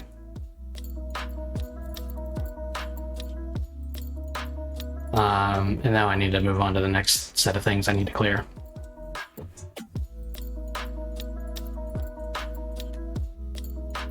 One-to-one, we're even now. Yep. Game Engine's just a big calculator if you think about it.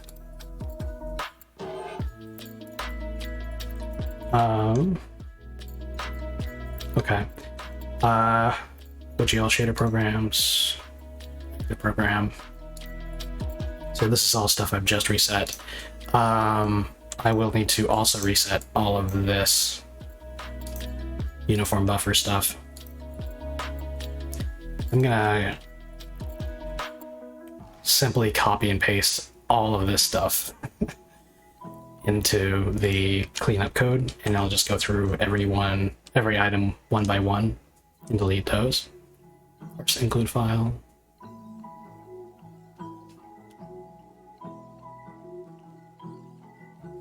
Yeah. Control C, then down to the bottom. And there we are. So we've gotten through the current shader source path, and now we are on uniform buffer sizes, uniform block sizes, uniform block names, uniform block binding points,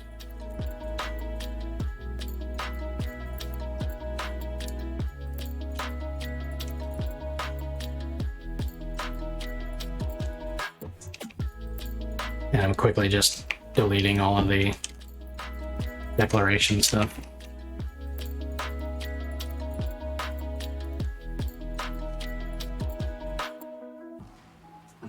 And OS is just a big calculator if you think about it. Yeah, man. I feel like this is like a marijuana conversation where it's just like, you know, man, if you think about it, everything's a calculator.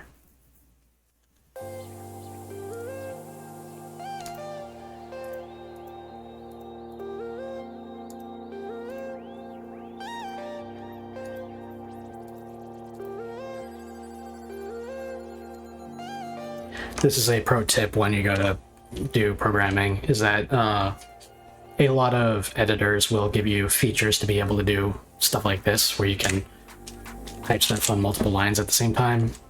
And it's a huge time saver if you use it correctly. In Visual Studio Code, you can just like click and then alt click, and then every time you click, it places a new cursor, and you can type things into that cursor. But it makes refactoring code way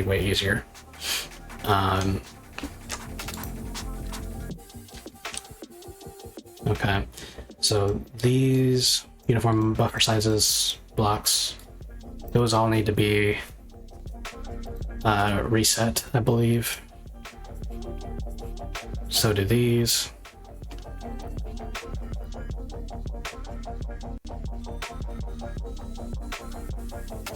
Shader attribute applications. All of these things need to be reset.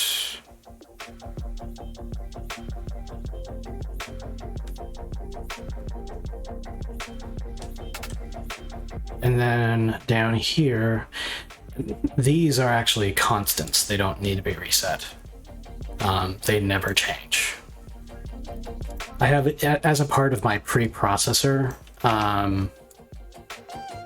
so when you're writing GLSL code in my game engine to write shaders, like I'll open up one right now, simple material GLSL. So this is an example of a shader program written for my game engine. It's not actually completely 100% OpenGL GLSL code. It has actually got some stuff in there that I added for my game engine. So the first is that you can use this pound EP shader to give your shader program a name. Yeah, you can use hashtag vertex and hashtag fragment to put your vertex and fragment shader code into the same file. And then probably most importantly is that you can use hashtag include for other GLSL files. So for in this example, I've got include enterprise.glsl and include batched textures.glsl. This was a huge ease of use feature that doesn't come with GLSL. And so in order to make this work, I have to have like a mechanism which when you go to compile this, my code actually like reads through all of this, finds the includes, and then locates the file and then like copies and pastes the text into the file. And it's a little more complicated than that, but in order to make the memory use a lot more efficient, I wound up doing interesting hacky things like this, where I would have like a bunch of constants pointing towards the same characters in the same buffer, so that you could do string comparisons on the same small block of memory really quickly. Yeah, it's boy, people who write compilers and preprocessors and static analyzers and linters, like those people are the real heroes. That's I know from firsthand experience that that's really tough stuff to write, and get really complicated really quickly. Okay, so I need to do shader ref counts and stuff. I can actually delete all of this now, because that's all taken care of by the above stuff. All right, cool. So now we're looking at resetting uniform buffer stuff. So uniform buffer sizes is a map associating the uniform buffer handle with the uniform buffer sizes. Oh shoot, I need to delete all the uniform buffers too. Okay. Let's do a little side-by-side action. Put this on the right and that on the left. My Wi-Fi controlled lamp is just a big calculator if you think about it. Yeah, on PyCharm it's also all left click. Yeah, I've never used PyCharm. I've only done Python in VS Code. But any text editor has their own quirks. Is that like Python's import? It kind of is. It's more of a C++ thing than it is a Python thing. Python and other languages, they will use import to say, oh, bring in the features from, this other file or this other library or whatever. And that's very similar to what include does, but include is a little dumber than that. So in the case of include, if I go back to the top of one of these files, and you can see I have in this CPP file, I've got include enterprise graphics, include enterprise file.h, include OpenGL helpers.h, All that this does, the only thing it does is it copies and pastes the contents of these files into the other file. So I could just take in Control A, Control C, and Control V that header, and this should all compile identically. Like this is literally the same code as that. And that's different from import, because import has some conditions that it applies to how it brings things in. It makes sure that there's no such thing as a circular dependency, that there's no multiple dependencies, and that's stuff that we have to handle ourselves in C++. So at the top of the at the top of this header, it says pragma once. That's a preprocessor directive called a header guard. It makes it so that this file, OpenGL-helpers.h, that it doesn't accidentally get included more than once in a single CVP file, which is something that you don't even have to worry about with import directives, because they automatically will just bring in only what's needed. And additionally, C++ has this thing where you have to forward declare everything that's located in another translation unit. You have to think it has to do with like the way that C++ programs are built. You have a compilation step and a linking step, and you have to think about the interplay between the objects that are being linked together. And so what winds up happening is that you wind up having two files for almost everything. You have a header file that declares all the stuff that you want to do. And that is intended to be included in any file that wants to use those features. But then you have to have a separate C++ file somewhere that actually implements it, and that's only compiled once and linked to all the other things that included your include header. It's kind of the worst part of C++, if I'm being honest, is the way that include works. But the way that I have it working in the GLSL code, coming back to this material, is very similar. Basically, you'll, in this case, anytime you make a shader for my game engine, you'll include enterprise.glsl, and that'll give you access to things like the model view projection matrix, where you can, without writing any additional code, automatically be able to position your vertices into the correct location on the screen relative to the camera. And things like that. And this is kind of like, for me, like this is a requirement of being able to write shader code in a scalable sense, because like the alternative is making everybody write their own code for setting up cameras, and that's not a good time. So this just imports a bunch of things for very, very fundamental low-level stuff.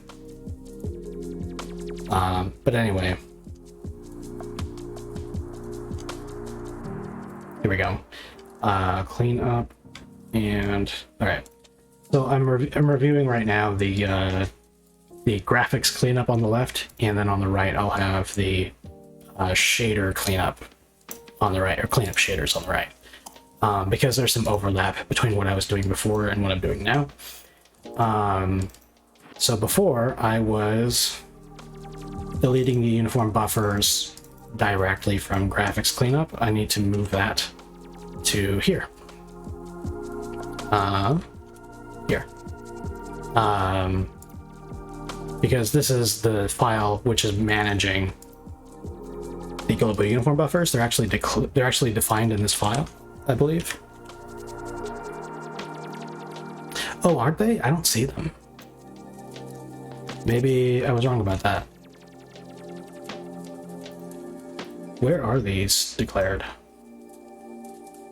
Okay, so they're actually defined in graphics.cvp. Why is that? Why did I do that?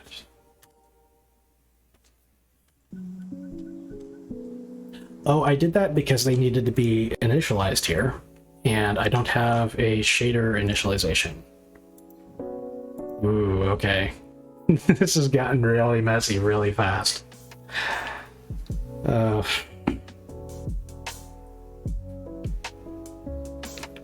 if you import in Python, it also runs the imported code if it's not a function or class. I think I kind of remember that, but I think if I'm remembering right, you have to set that up yourself.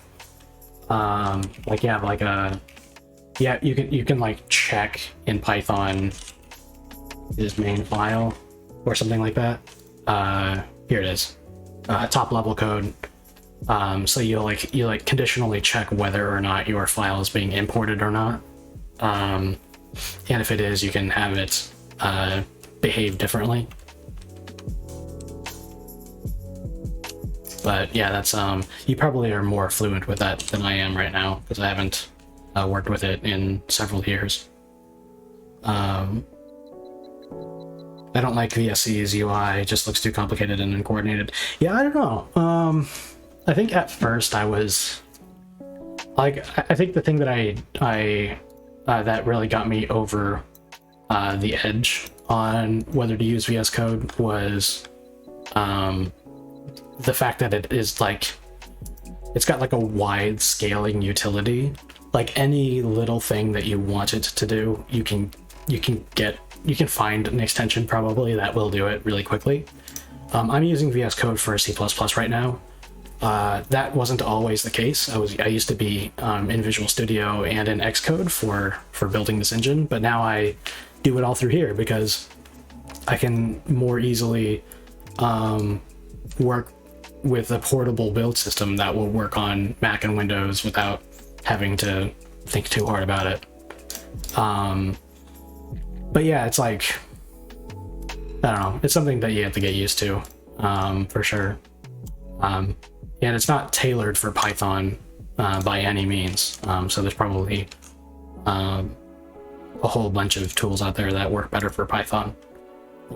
It's not even the best tool for C++, in my opinion. It's good, but I think it's a little bit nicer to program in Visual Studio or Xcode than it is in at least for the code typing part than it is in Visual Studio.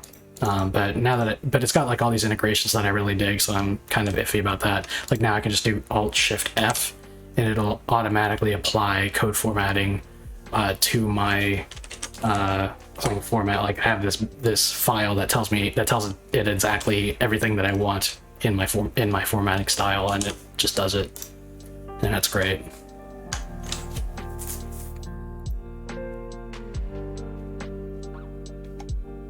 Okay, given the complexity of this refactor, and it's not something I can wait on, I do have to do this refactor before moving on with the editor.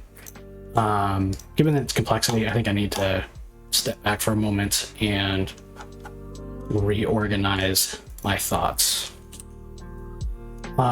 So the way that I had it before was that I had a simple init call, a pre-draw call, and a cleanup call. That's all those were all of the core calls that the graphics API had. I am now looking at breaking down what the init and what the cleanup calls do. So that way the cleanup call will trigger a whole bunch of different CPP files to clean up their own things.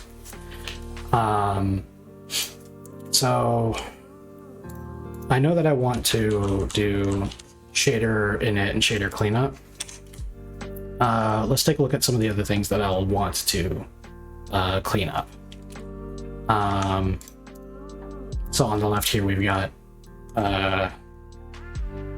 all the graphics CPP files. So there's the frame buffers file, which this is all about creating and destroying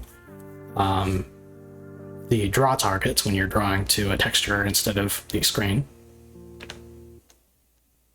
And it does have a number of things that need to get cleaned up, and it does not have a go-to cleanup method yet. So let's give it one. We'll go back to here. We'll say cleanup static void frame buffer cleanup frame buffer, like that. So we got shaders, got frame buffers. There's a file dedicated to global shader variables, which is actually uniform buffer stuff. So actually, in truth, this is probably where we should be initializing and cleaning up the uniform buffers. And I should probably be giving it a different name than global shader vars anyway, because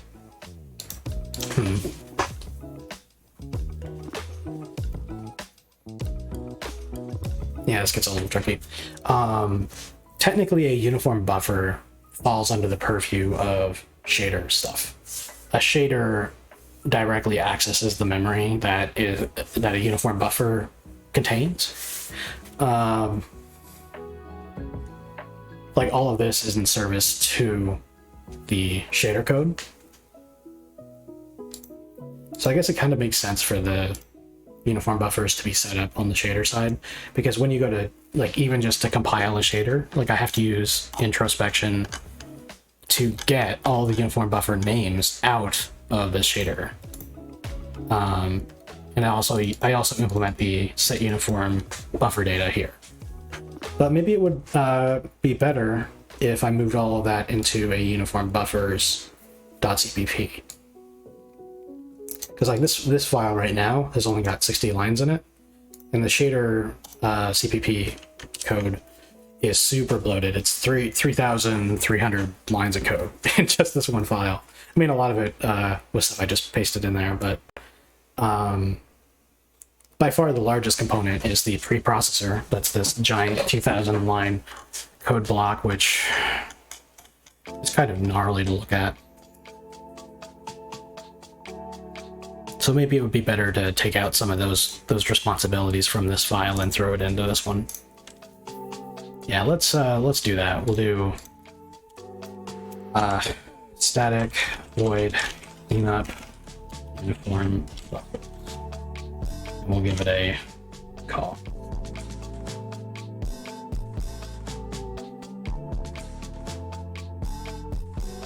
BSC also doesn't autofill after anything, not even after print. Like, what is the point of a text editor ID if it doesn't do anything? Yeah, I mean, is that the case though? Like, I thought that there was a Python extension for people who want to program in Python. Yeah, like, I've got it installed. If I was to do a Python file, and if I do map, yeah, it gives me autofill and things. So I don't know, like by default, like if you don't install any extensions, then yeah, it's just a text editor. But for virtually any language now, you can install an extension that does linting, debugging, so you can set breakpoints and do debugging. You can do autofill and IntelliSense stuff. I think you can even do like Swift programming. Like, I mean, obviously you can install VS Code on a Mac and do Swift programming there, but like you can do Swift programming on the Windows side if you wanted, because of the extensions. But yeah, it does require a bit of setup to make it do what you want it to do. That's for sure. Yeah, let's get back to down here. So clean up frame buffers, clean up shaders, clean up uniform buffers. And then we've got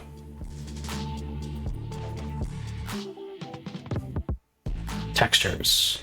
Yeah, we'll need to clean up textures.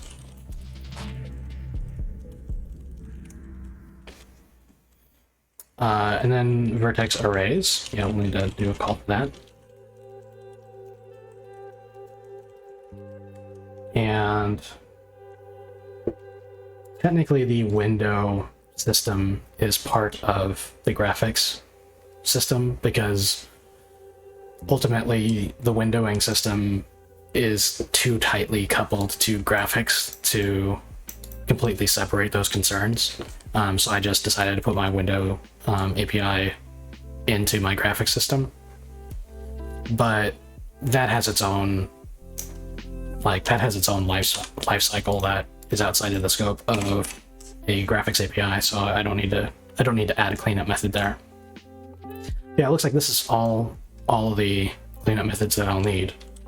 Let me change these all to init, and now I've got some places to do some initialization and cleanup. Let me start adding these. Let's go to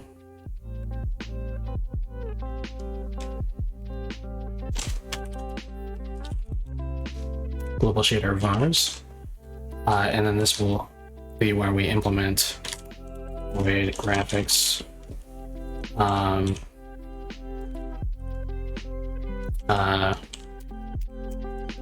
arm buffers, and then the init and cleanup. That'll be where these calls occur.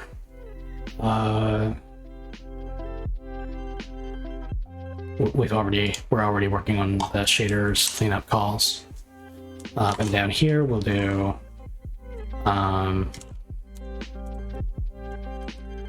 void graphics textures, init textures, and cleanup textures. Good. Vertex arrays, same thing.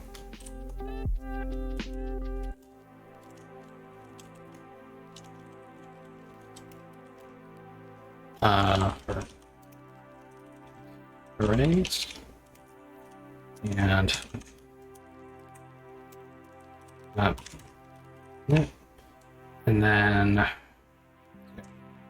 shaders, textures, vertex arrays. Did I do frame buffers? Did I? No, I haven't yet.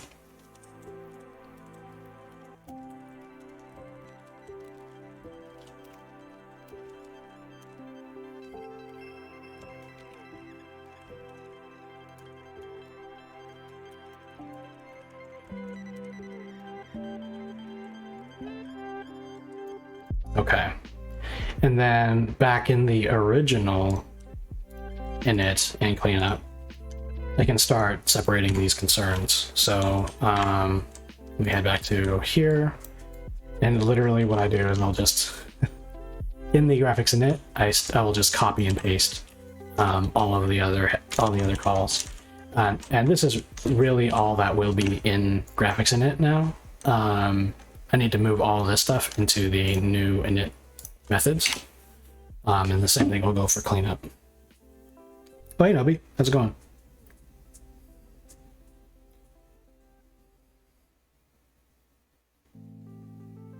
Try print. Yeah, I just found it much easier to use PyCharm or IntelliJ. Yeah, I'm sure. If I was doing a whole bunch of Python code programming, I probably would be looking at a number of other tools.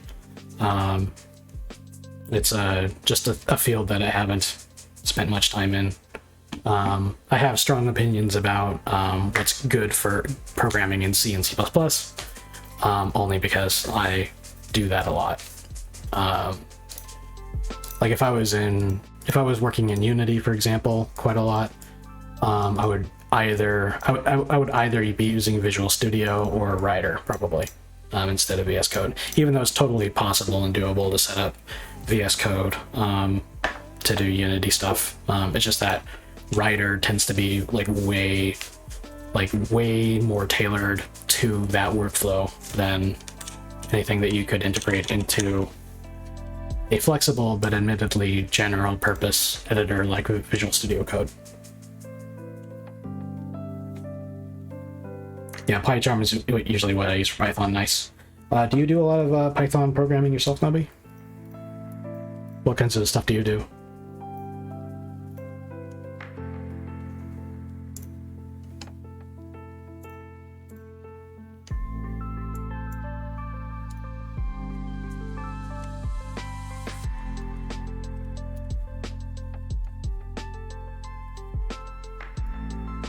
And I'll do a copy and paste of all of these calls as well down into here.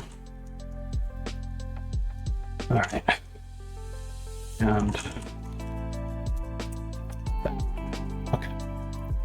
And now we got to move all of these things into the init and cleanup calls for the appropriate systems. Frame buffer widths and heights. Yeah, that. See, like, this is an example. Like, I was initializing frame buffer width and frame buffer height, the array, in this init call because frame buffers didn't have it, but it's actually defined in framebuffers.cpp, so it should have lived there to begin with.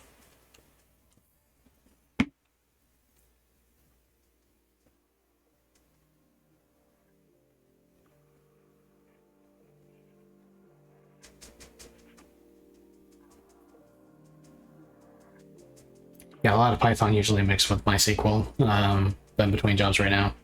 Yeah.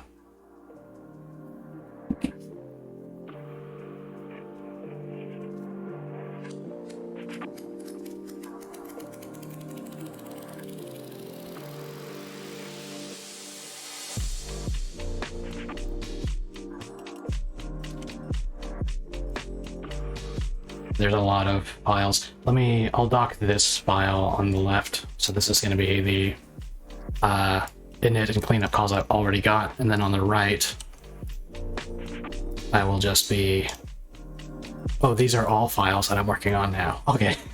So I'll keep open on the right, what I'm working on. Clean up frame buffers. So this is the init. Set those up here.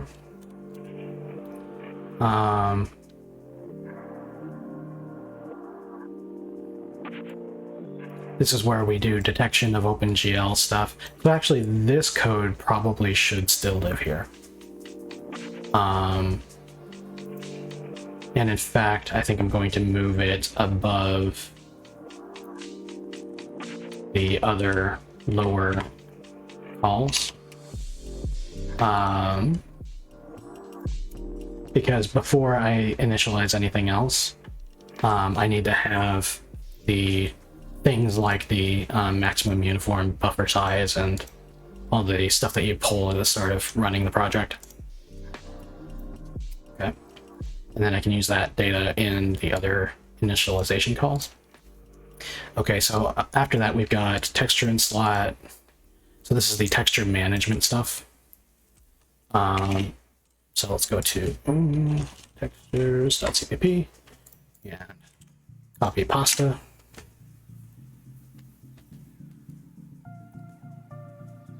Honestly, I think I should suggest looking into Pygame and doing some game jams. Oh, I forgot about Pygame. Yeah, that's a pretty approachable way to be learning a new language.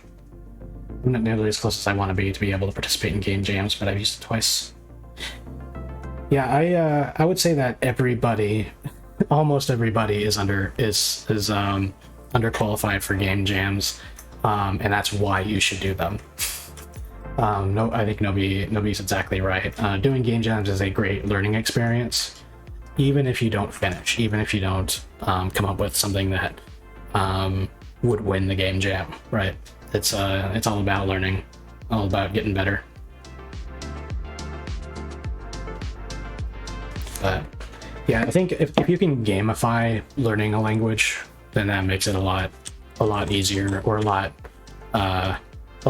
better to learn, in my opinion.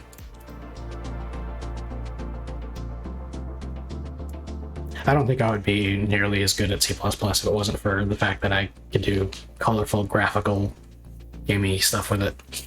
I was able to do things that I liked with it, and that's why I got into it and why I got better at it. Alright, this is the uniform buffer stuff. And I'm going to be repurposing the global shader vars .cpp to be everything uniform buffers. So that would actually be all of this code. Get it out and fix it.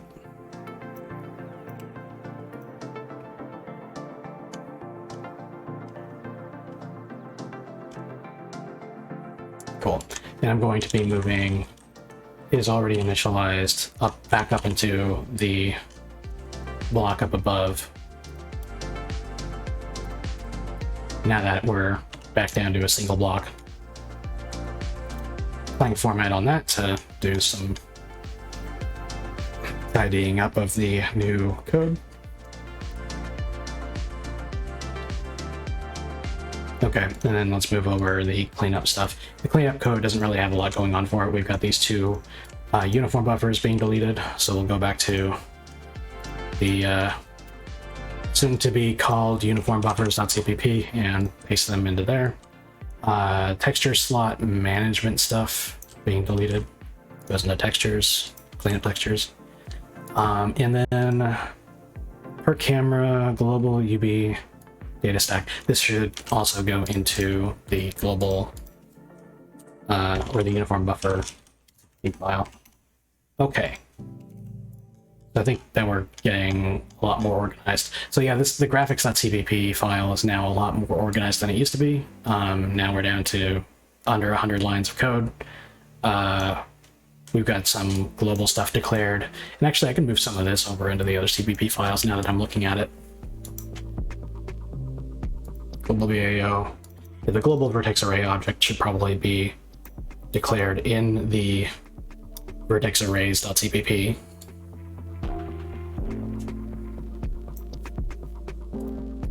And actually, the construction of the global VAO should probably be moved into init vertex arrays. I'm not clear on where it's done.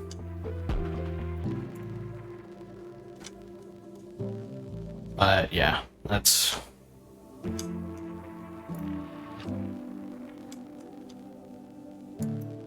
move this into the vertex arrays.cpp, because I think it just makes more sense for that to be bound with this file. Max uniform buffer size, max uniform binding points. These are global variables, but I think I want to set those. But you know what? I'll leave them in here because these are things that we'll be polling within the main graphics init.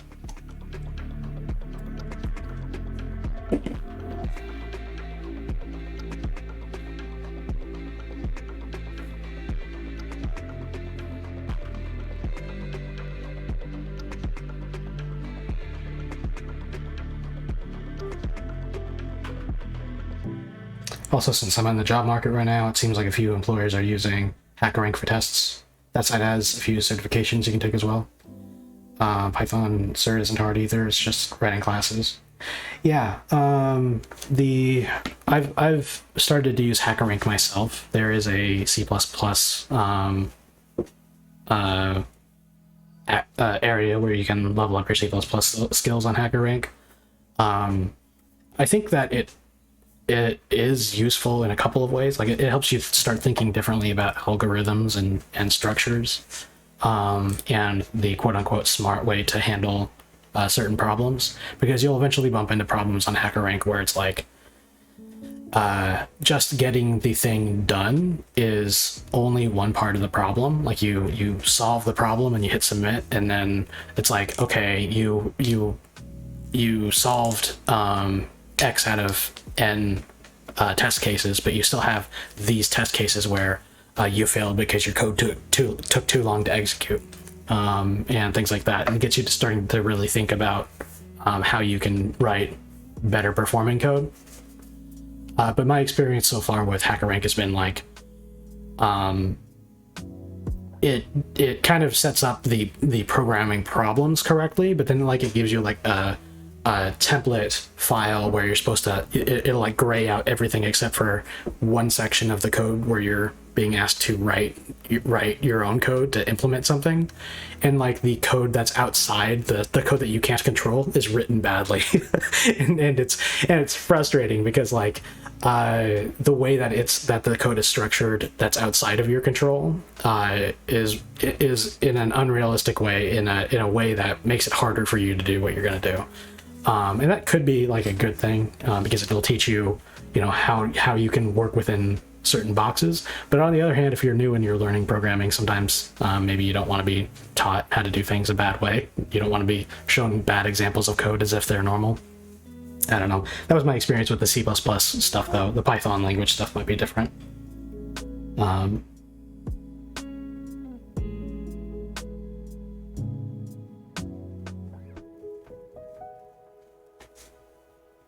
Yeah, and nobody's totally right about that too. Reading books will be teaching you quite a lot more than YouTube videos. A lot of the stuff that I had to learn for making this project, this game engine, for example, I got from an awesome book called Game Engine Architecture. Hang on a second. It's on my bookshelf.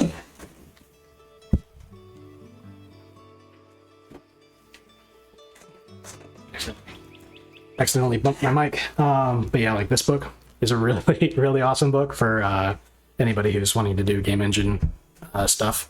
It's kind of tailored to C++ style because that's like what you do when you're making game engines is you use C++. But yeah, it's like there's all kinds of stuff that you wouldn't know to look up until you've read a book on the topic. And that's, I think, something that a lot of newbies never think to try, is to try looking at their books in their library.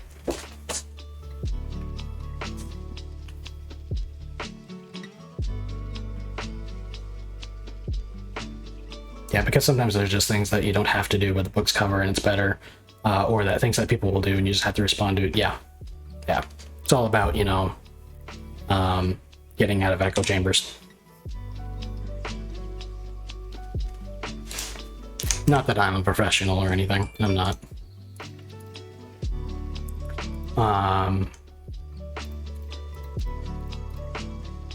Texture and slot is texture. Slot uses draw, and last bound texture slot. This stuff needs to be in. This stuff needs to be in the textures.cpp.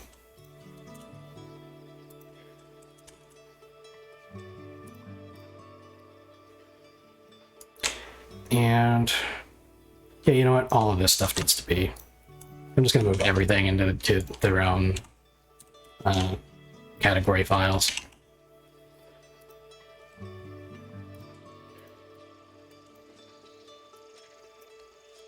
And then I'll need to have the OpenGL helpers in global shader vars in order to get those GL types. Okay, all right.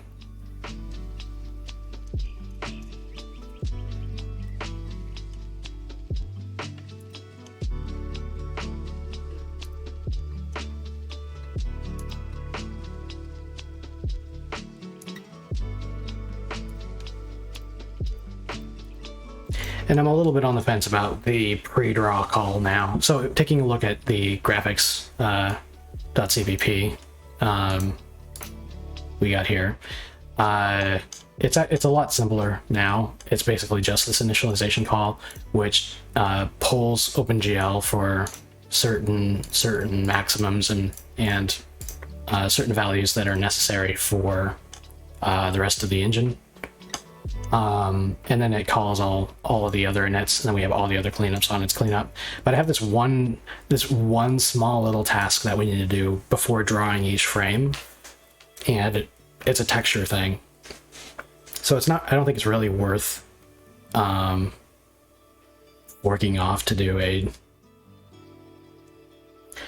Like structurally speaking, I want to replace this call with pre-draw textures and then move the memset into there, just to make it a little bit cleaner, a little bit easier to follow, because it doesn't make sense that I have everything that's related to textures in there except for this one thing. Yeah, you know what? I'm gonna do that. I'm gonna do pre-draw textures. And then go to the header file and add. It seems like it's such a little this doesn't feel like there should be another method just to do literally one line of code, but I think in the future it might be important to be able to scale up, to have a system for each aspect of the graphic system having its own calls. So we have void graphics and pre-draw textures, and paste in that one thing that it did. Okay.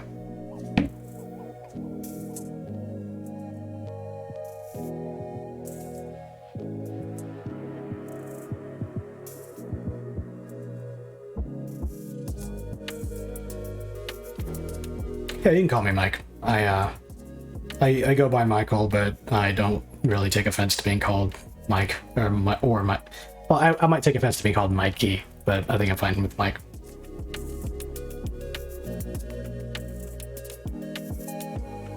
Libraries are.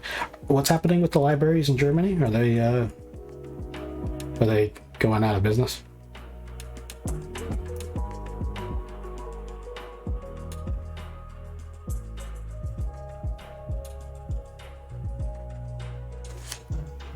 Yeah, that's fine, Nobi. Yeah, public libraries are a huge deal, and it's kind of sad that people don't use them as much now.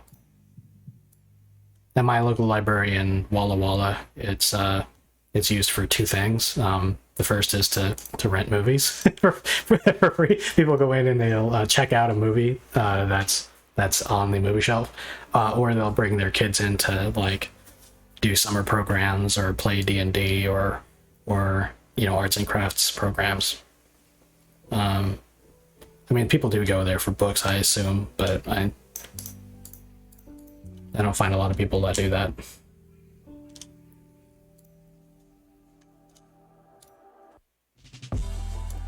Okay, I think this is probably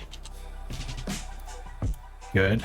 Before I actually start to really focus on all the cleanup code, I just want to get everything so that it'll compile again, because I'm worried that I've broken something, and then I'll be able to focus on each individual thing. So init uniform buffers. So we take the stack and we in place a new uniform data structure, which is basically just the model view and model view projection matrices, as well as the coordinates of the camera, I believe. Actually forgot what's all in there, so let's go ahead and look. It's got the view projection, and then the vector 3 containing the camera's world position. And then we just set up the basic camera. We create the uniform buffer that contains all the per camera stuff. What's going on here? Per draw global. Oh, okay. So this is the per camera stuff, and then this is the per draw, and then the per draw has its own uniform buffer. Okay, that's easy enough. That should be fine. We then delete the uniform buffers in the cleanup, and then per camera global UB data stack size. Okay, yeah, this is looking good. That's all very clean code now that I've forked it off into its own thing. Textures, we've got the texture in slot, which is actually a dynamic array, and I do it dynamically because the max texture slots is something that you can maybe potentially tweak in the editor at some point. Actually, hang on, max texture slots. No, what am I saying? Max texture slots refers to the actual maximum number of simultaneously bound textures for your graphics card, and that's pulled up here. Okay. Then is texture slot use this draw? We dynamically allocate a array of booleans. Okay, that's looking good. Then we do the deletion calls down here, and then we do is texture slot use this draw. We clear it for every frame draw. Okay, that's looking good. It's actually starting to be way more easy for me to fit in my head and to follow all the logic now that I've got them in their own files.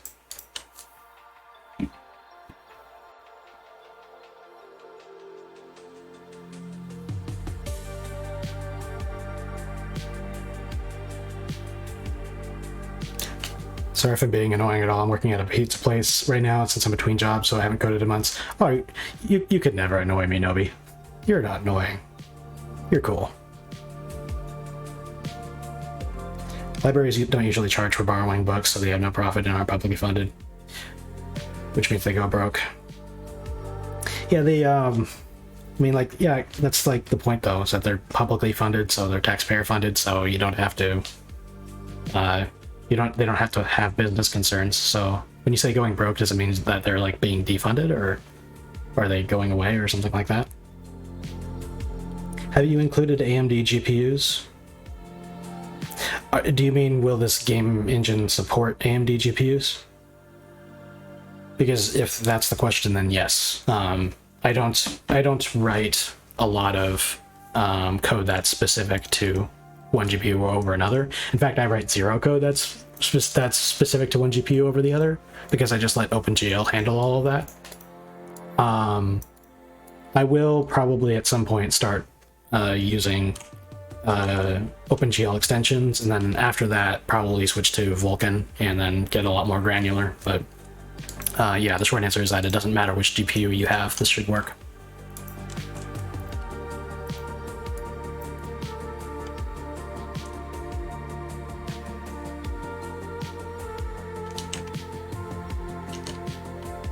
Again, let's take a look at the vertex arrays init and cleanup now. Now this is one I anticipated cleanup and initialization code for, but I didn't actually have any to copy into here. I'll leave these here for now, but looks like we're not having to worry about anything on that side yet. And the frame buffers, literally all we did was yeah, so we're gonna need to come back and start filling out these functions with some of the things that we need to clean up, because I know that there's more to do than to just reset the frame buffer widths and heights. I need to go and delete any lambent, sorry, not lambent, latent frame buffers that were left behind by bad game code. And then let's take a look at shaders. This one's going to be a complicated one. So in the init shaders, we compile the shader source for the null shader, which is just the magenta colored material shader, and then we bind it. Pretty simple. And then in the cleanup shaders, this is where we started and got turned around on. So first thing I do is I go to OGL shader programs, delete shader. So I delete all of the shader programs we have loaded, and then I start clearing the metadata structures related to those programs. I reset the shader tracking. I'll say that the currently selected shader name is EP null shader. And actually, you know what? I actually do have to go and... Oh, you know what? No, I know better. I should be doing something completely different here. These should be null names. Because at this point we have deleted even the null shader, so we don't even have a shader, a fallback shader to use. So I'll set all these to null to indicate that there's no shader in use. And then when we come back to the initialized shaders call later, it will create and bind the shader and automatically update these values. Okay.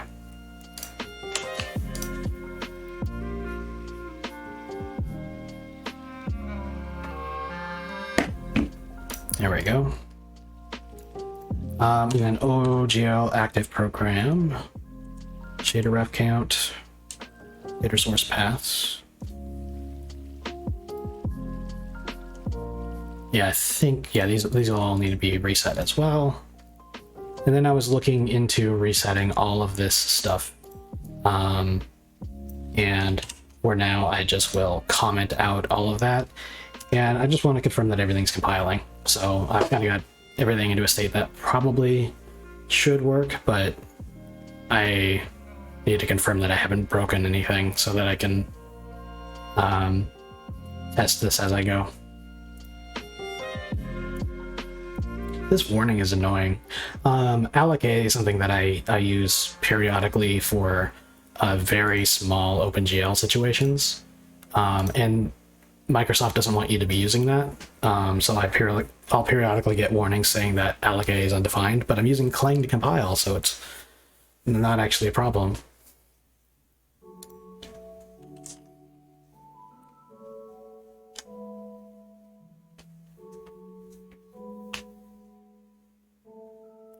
Looking at the CPP files makes me feel like I should take C++ off my CV.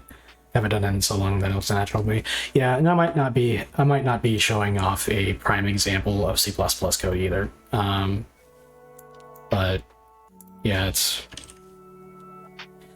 something that I've been doing on my last couple of streams is, well, actually just my last stream and this one, is I've been using Clang format to enforce a style on all of my code.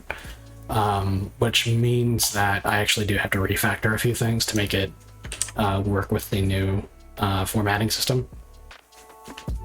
But yeah, it's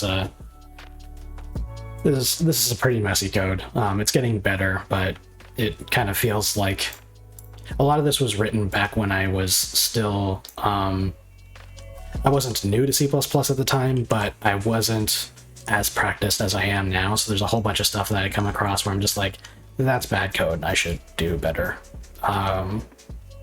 Like, look at all this. Like the, like case in point, on the shaders.cpp file here. This whole thing, like look at all that white space on the left side. Basically, this is a GLSL preprocessor.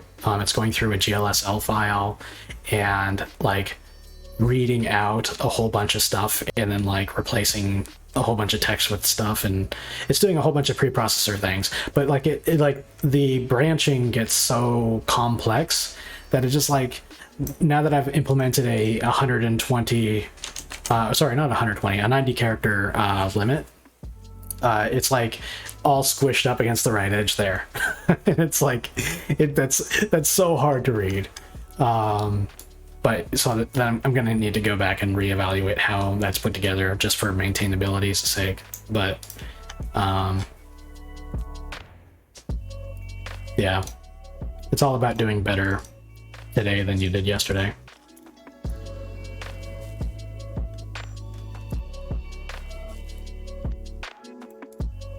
Oh, did we run into a problem? I don't build finished with Xcode 0, so I should be able to run the editor. Confirm it runs without crashing.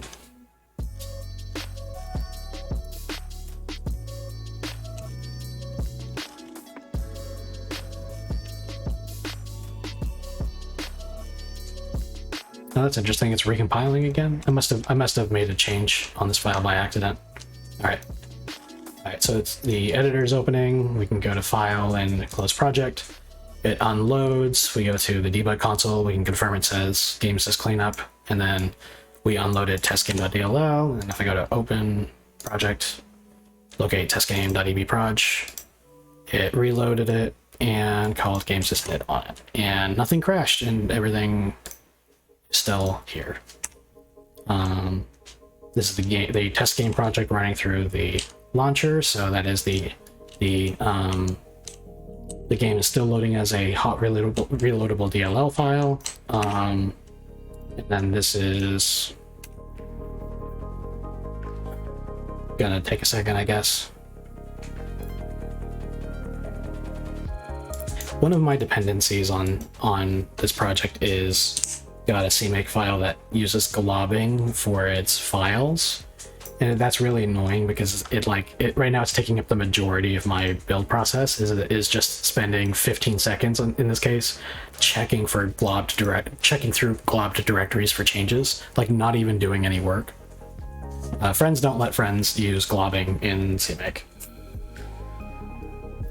All right, there we go. Now we've got the standalone executable that doesn't care where the DLL is because it's all compiled into the same executable. Okay, something happened though when I tried to hit escape. it stopped responding, and I don't have an error. Let me pause real quick. So I must have broken something. Where are we? We are in... going through my call stack real quick. We somehow got ourselves in a loop. So we're in the middle of cleanup shaders. We are looping through OGL shader programs. We are calling delete shader on program. So this is one of the new things that we added. And we, oh, hang on. Oh, we have a whole bunch of warnings in the console. Yeah. Can't unhash name. Okay, so it's trying to unhash a hash name for the purposes of printing to the console. Oh, but I'm in dev configuration, so it doesn't in turn the, yeah, okay. No shader named quote quote has been loaded. That's interesting.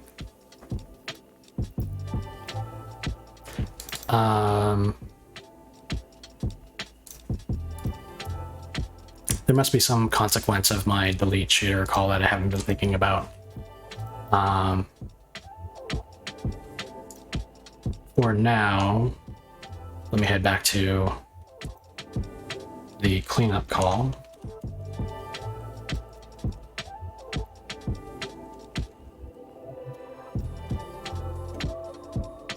So this is where that was being done. I'm going to set a breakpoint. I'm going to follow what happens. But before I do that, I'm going to switch back to debug configuration because for some reason I forgot that I wasn't in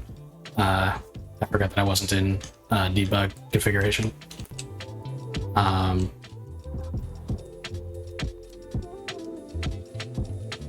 There we go. And F7.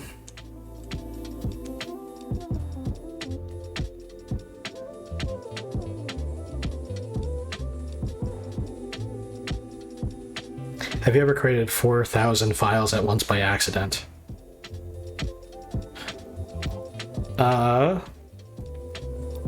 You know, I can't think of an example where I did, but I feel like I must have. What I can say that I've done is that I have I've accidentally generated a huge number of files, and through deleting them and putting them in my recycle bin, accidentally swole up the size of my recycle bin to a prohibitively large size.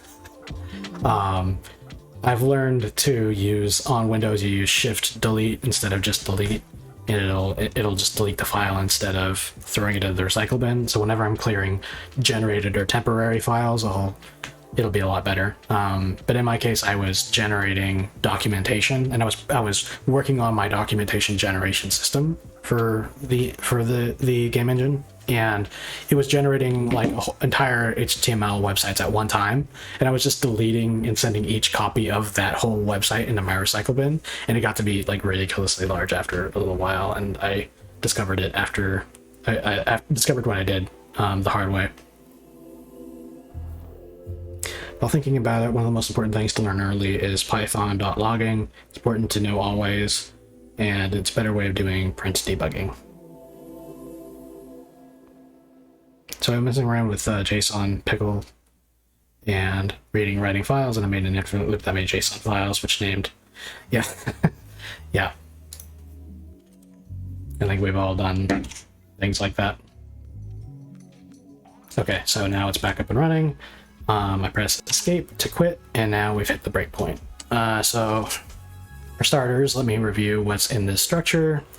OGL shader programs, we have 5 shader programs listed. Each has 2 variants. I think that's with and without batch texturing. Yes, that makes sense. Let us step into and then over.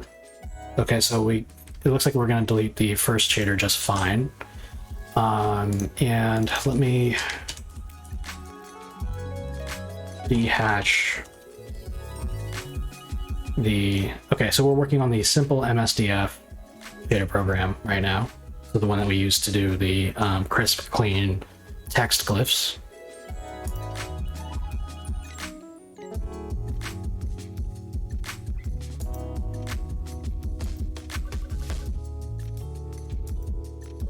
Okay, that's interesting. I was using step over and somehow I got stepped into a scope that was outside of, that was well outside of what I was doing.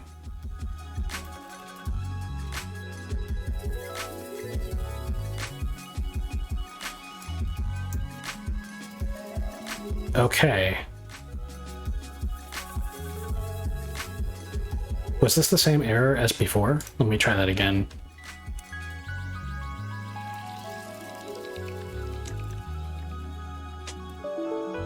Debug assertion failed. Cannot increment value initialized map set iterator. Am I... Oh, I think I know what's happening here. That count. Yeah, okay. I was just being a buffoon. So delete shader already manages the memory of the OGL shader programs. So what I was doing was from within a iteration of OGL shader programs, I was telling it to erase elements from OGL shader programs. Okay, that was just a stupid, stupid little mistake. Let me fix it. Anyway. That was back to shaders.cpp. That was here. So I'll need to handle this a slightly different way. I would do... Well, there's a couple of ways I could approach this. The first is that I could obtain the list of shader program names from the map itself. Because I don't actually have a vector or a list of all of the shader program hash names. I would have to obtain it from one of these maps. I could obtain that and put it in its own list, and then use that to invoke delete shader on every single one. Alternatively, I could just take and implement a new method that does all the stuff that the delete shaders does, but do it without the bounds checking and without the hash name lookup. And I think I'm kind of leaning towards that because delete shaders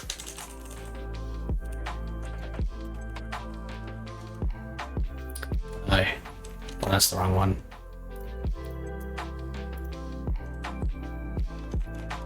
Am I in the wrong file? Disable shader, enable shader option. Here it is, delete shader. Like most of this code actually is not related to the process of deleting shaders. All it does is it bounce checks and confirms that, you know, it does reference counting, for example, and I don't need to do reference counting in this case. I just need to flush everything. So what I'll do is I'll copy this code out.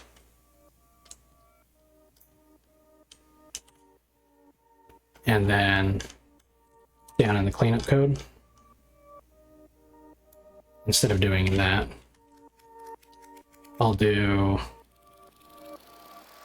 I could either just do it directly in cleanup shaders, or I could do it in another method. Like a helper method is like delete all shaders. I think I'll just do it in here for simplicity's sake.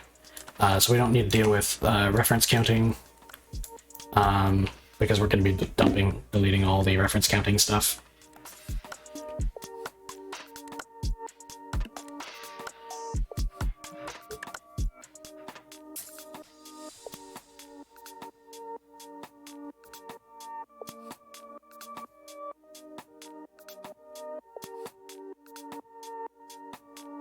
When I was a young Nobi, I crashed my high school servers doing something similar.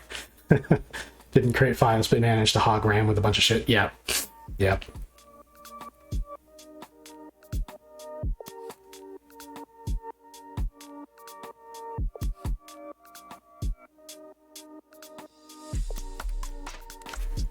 No. Logging is a critical skill. Like, people underestimate the value of logging, I think, because logging is useful in the ad hoc sense. Like, if there's a problem and you can't spot it easily in your debugger, then just like log out everything that might be relevant, and then you can maybe spot a pattern. But also in the maintainability sense, where like you want to log out every time there's a detectable problem, because it'll usually tell you exactly what's going on. Like, if you take a look at this list, I have or this debug console here, I had an assertion failure that led to the problem, and this was a case of automatic logging, but it's really useful. It tells me exactly what is going wrong, tells me which program and which file did it. So this file tells me that I was using something in the standard library that implemented the next tree that wasn't working correctly. But sometimes it's something that like I can anticipate while I'm writing the code for a system, and I'll say, if this is a problem, if this situation arises, it indicates that there might be a problem, I'll write it out to the console for future Michael to read, and then that makes future Michael's life a lot better. I actually have to overhaul my logging system once all of this maintenance is done, because the logging system currently uses a library that I really want to get rid of, and I also need to have better integration with my editor, so you can like see a console window in the editor that'll tell you when things are going wrong.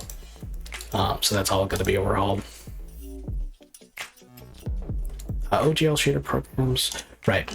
So let's get rid of this thing, because we don't need to do that anymore.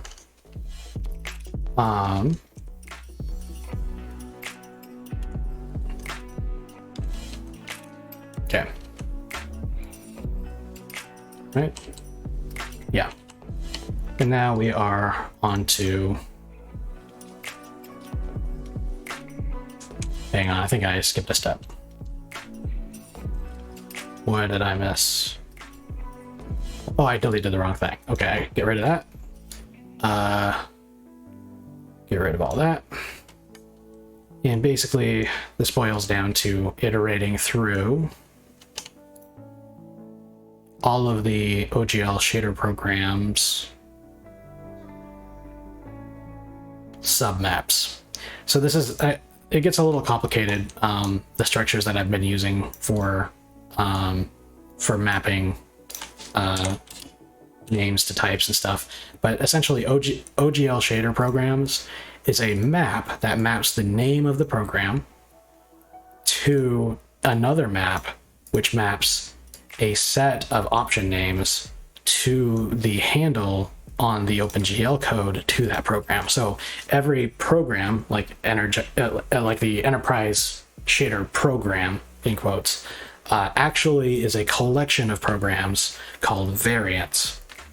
And those are uniquely selected through combinations of option calls, which is a GLSL thing that I added to my GLSL preprocessor. It allows you to do things like write a shader that can both use shadows and not use shadows, and then you change the option on the program to start using shadows, and it'll switch over to using the version of the shader that implements shadows. That's a contrived example, but well, not a contrived example. It's just one that I haven't really tested yet, but that's why I have this feature.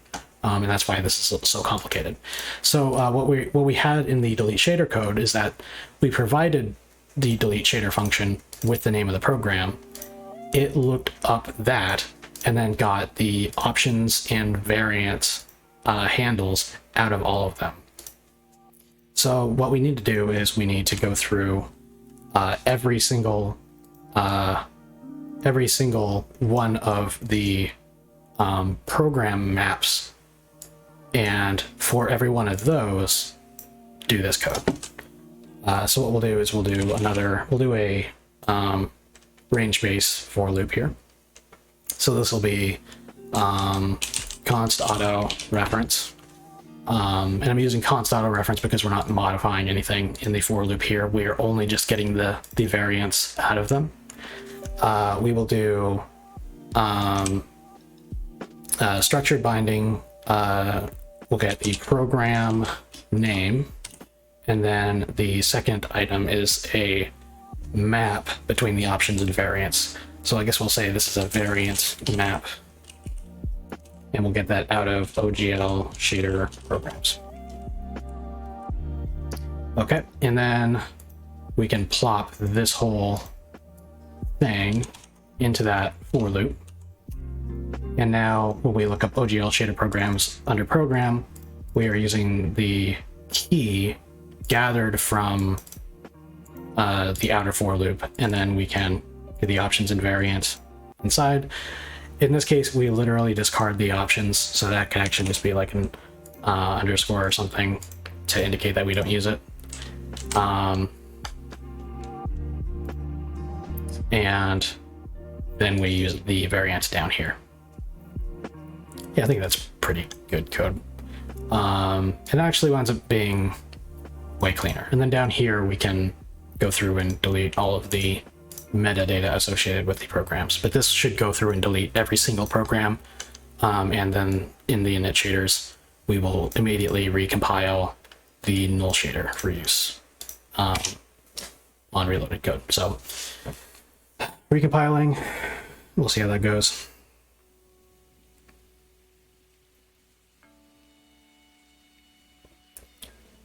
But like, what do I log? Generally, I just log at the end of every function with info as a rule of thumb, and then I add debug logs when I'm trying to fix shit.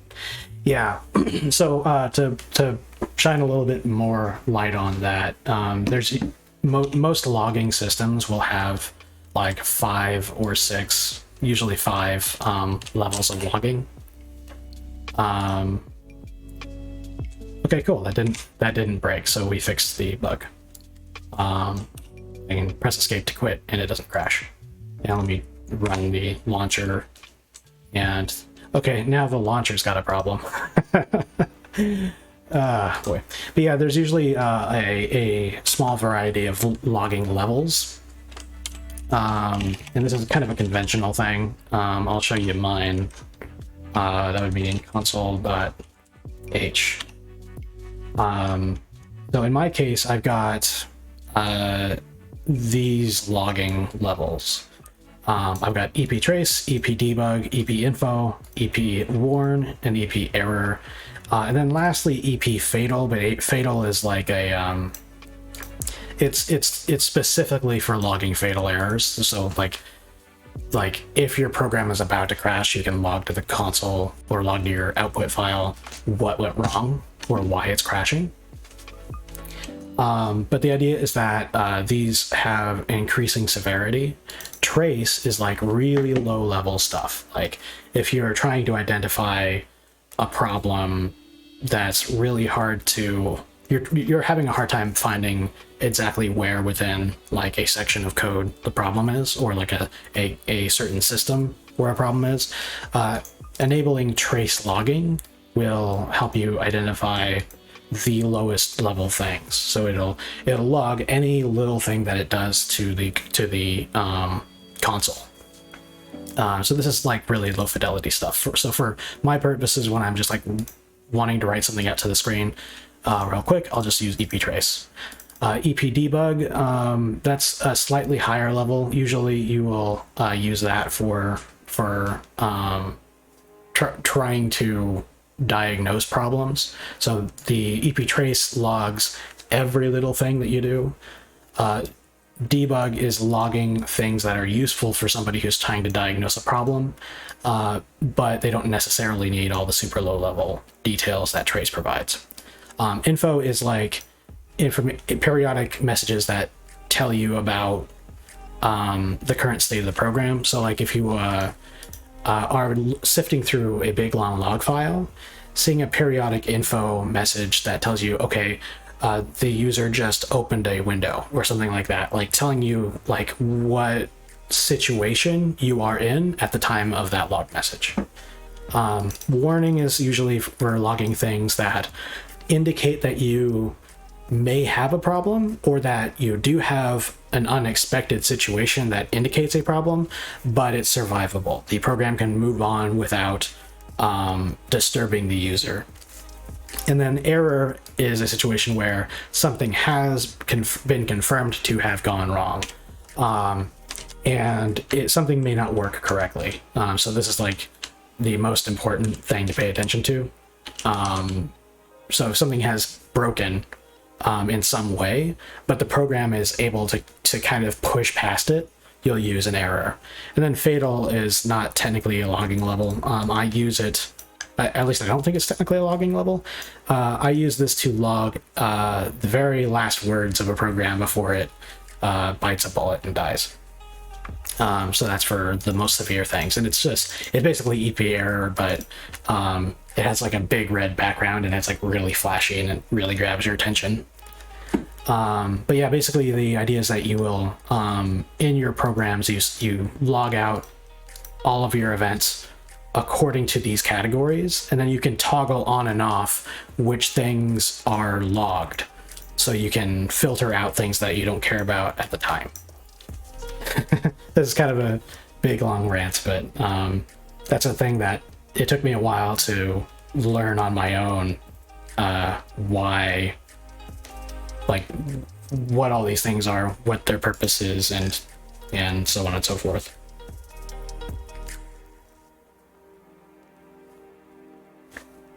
Yeah, it's really useful to stick info wherever you might, wherever it might be useful to feature you. All right, man. Isn't that nice to see you? Have a great night. And as it happens, I think I'm probably going to be ending the stream pretty soon anyway. I've been doing this for 3 hours and 10 minutes. I am going to resolve this last bug where it is failing to, I forget if it was failing to open or failing to close. But there's a bug now with running the launcher that I need to fix. And after I've done that, I think I'm going to get off the stream and then work on this later.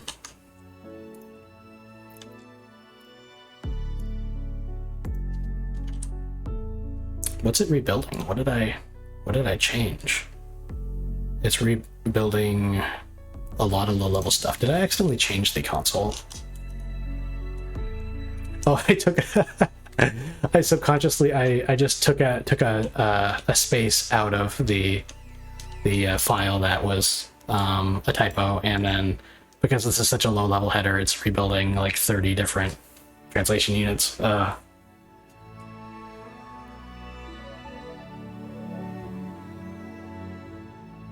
it's one of the self-taught people don't often bother to learn. Yeah, I learned these details specifically for this project because it's a giant project, and this is one where, yeah, it was absolutely critical for me to get this right. Okay, so there's a problem launching now for some reason. We're going into statelist.pushback new state. Go to the debug console. I'm actually not getting anything useful out of the debug console. Exception thrown, access, violation, writing, location. So trying to write to a null pointer. So trying to assign insert after to a null pointer. So there's a problem with an STD list somewhere. Apparently it is this state list that's got a problem with it. Why would there be a problem with this, with statelist.pushback? Is there a problem with the state list? So state list is a list of shared pointers to states. And nothing ever happens to it. And more to the point, it works in the standalone game, I thought. Oh, it's gonna have to recompile a few things for me to test that out, but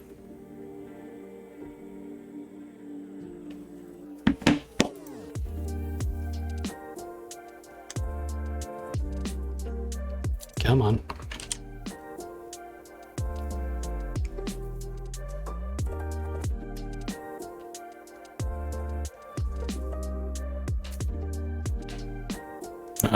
It's just taking forever. I had to underclock my PC recently to deal with CPU temperatures because it's really hot over here and my computer was overheating. That's why I've got this temperature monitor down on my taskbar.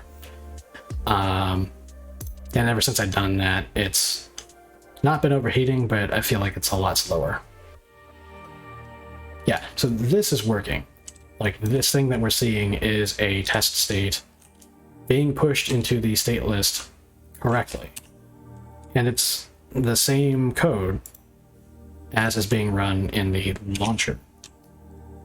But the launcher has a access exception being thrown. Okay, so what's the current state of the state list?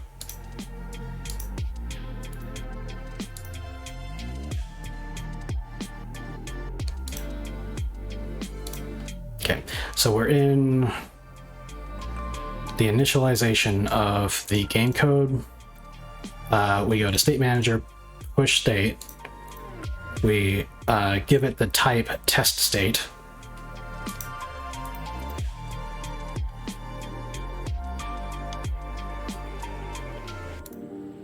We've survived the static assertion that the static assertion is static, so hang on. Oh, okay, that the assertion that the template is it has a parameter that is child of state. Yeah, that's fine. So we survived the assertion. We've created the state using std make shared.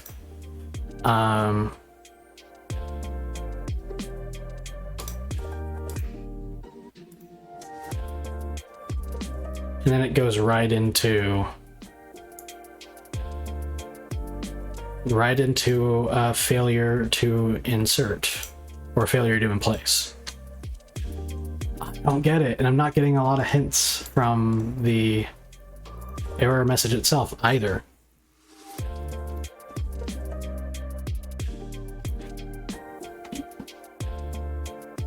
Do you have any idea what might be going on, Nobi? I know that it's been a while since you've worked in C++, but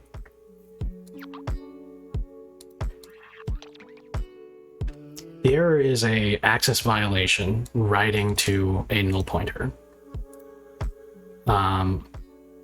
So insert before and next, for some reason, is trying to assign those.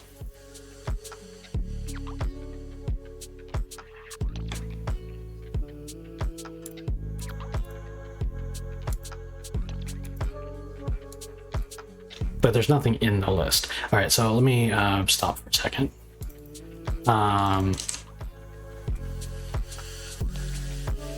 I just want to confirm that state list is not actually being used anywhere it shouldn't be.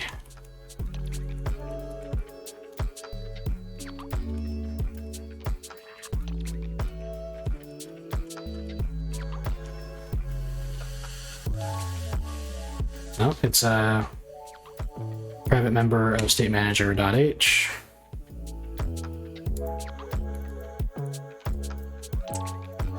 Where is it defined?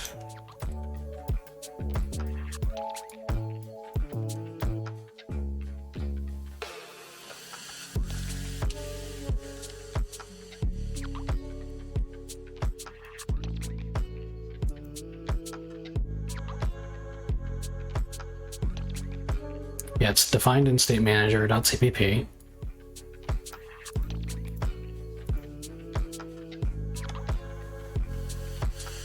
I'm just gonna set a breakpoint on every place where we see state list.pushback, which is only in 3 locations. And I'm gonna quickly confirm that failure occurs from the first attempt. This is breaking even before we get to my breakpoints. How could that be?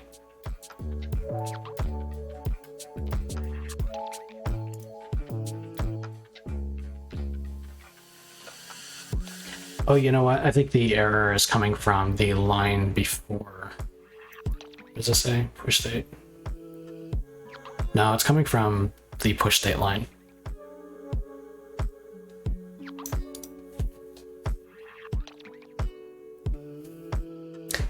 Yeah, pointers aren't something you have to deal with in like 3 or 4 years. Yeah, this is a confusing one. The way that my state system works, so this is part of the global state machine, which is kind of a core concept for the engine.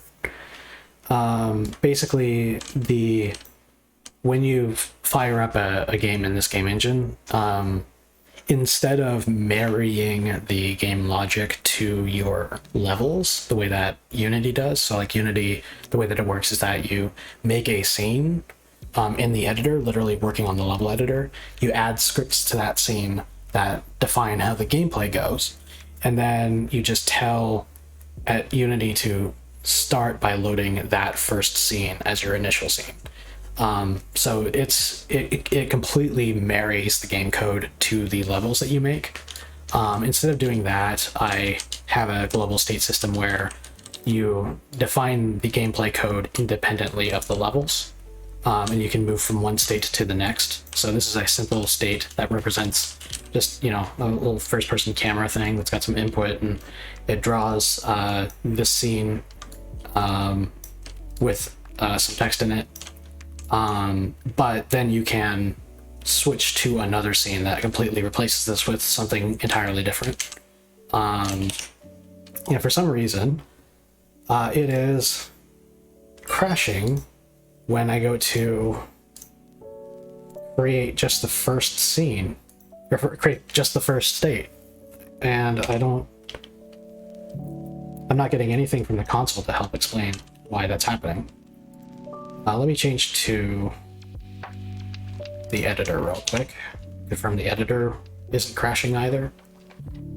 It shouldn't be, because I'm not creating any states on the editor. And the editor seems to be working fine. So it's just the launcher.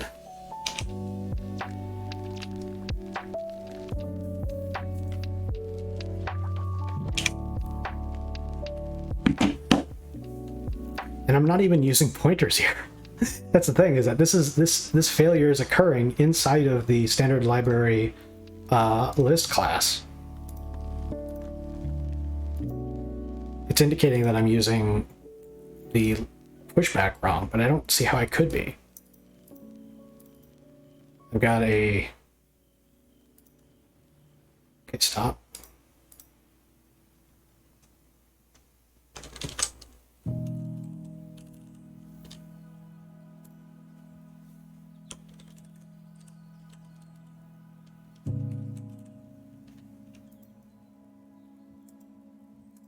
I'm setting a breakpoint on... I thought I had grabbed every instance of inserting to the state list, but I missed a couple. Okay, there we go. Try that again.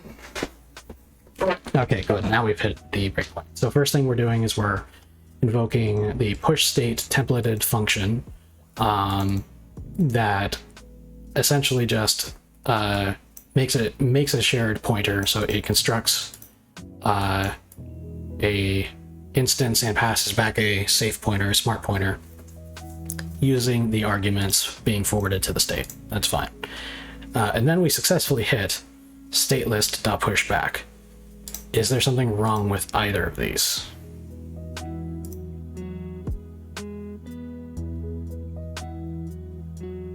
Okay, something I've noticed here is that it says variable is optimized away and not available.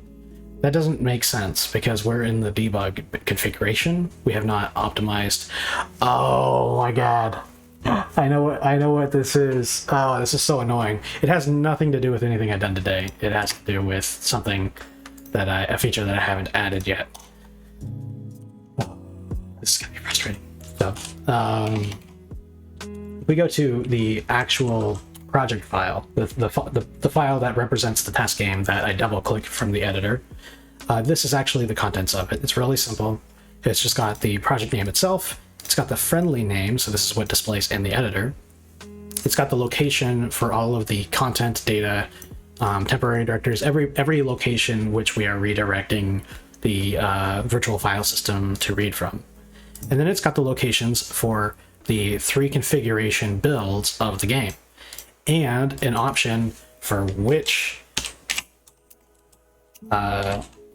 one of the configurations we are using. And earlier I was testing the development editor, which needed to link to the development. Yeah, this is so what was happening was probably a runtime thing. Yeah, there it is. The game module was running in development configuration, so it had some optimizations in place, and it had its I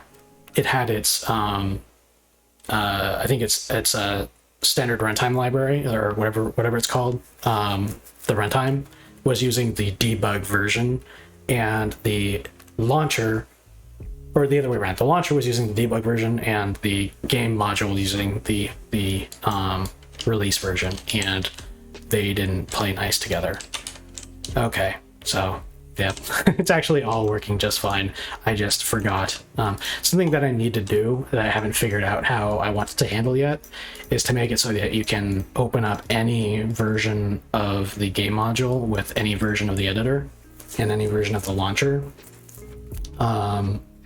Right now, that you can't mix an optimized DLL with a optimized editor, and I'm not really sure how you would approach fixing that, but everything's fine actually.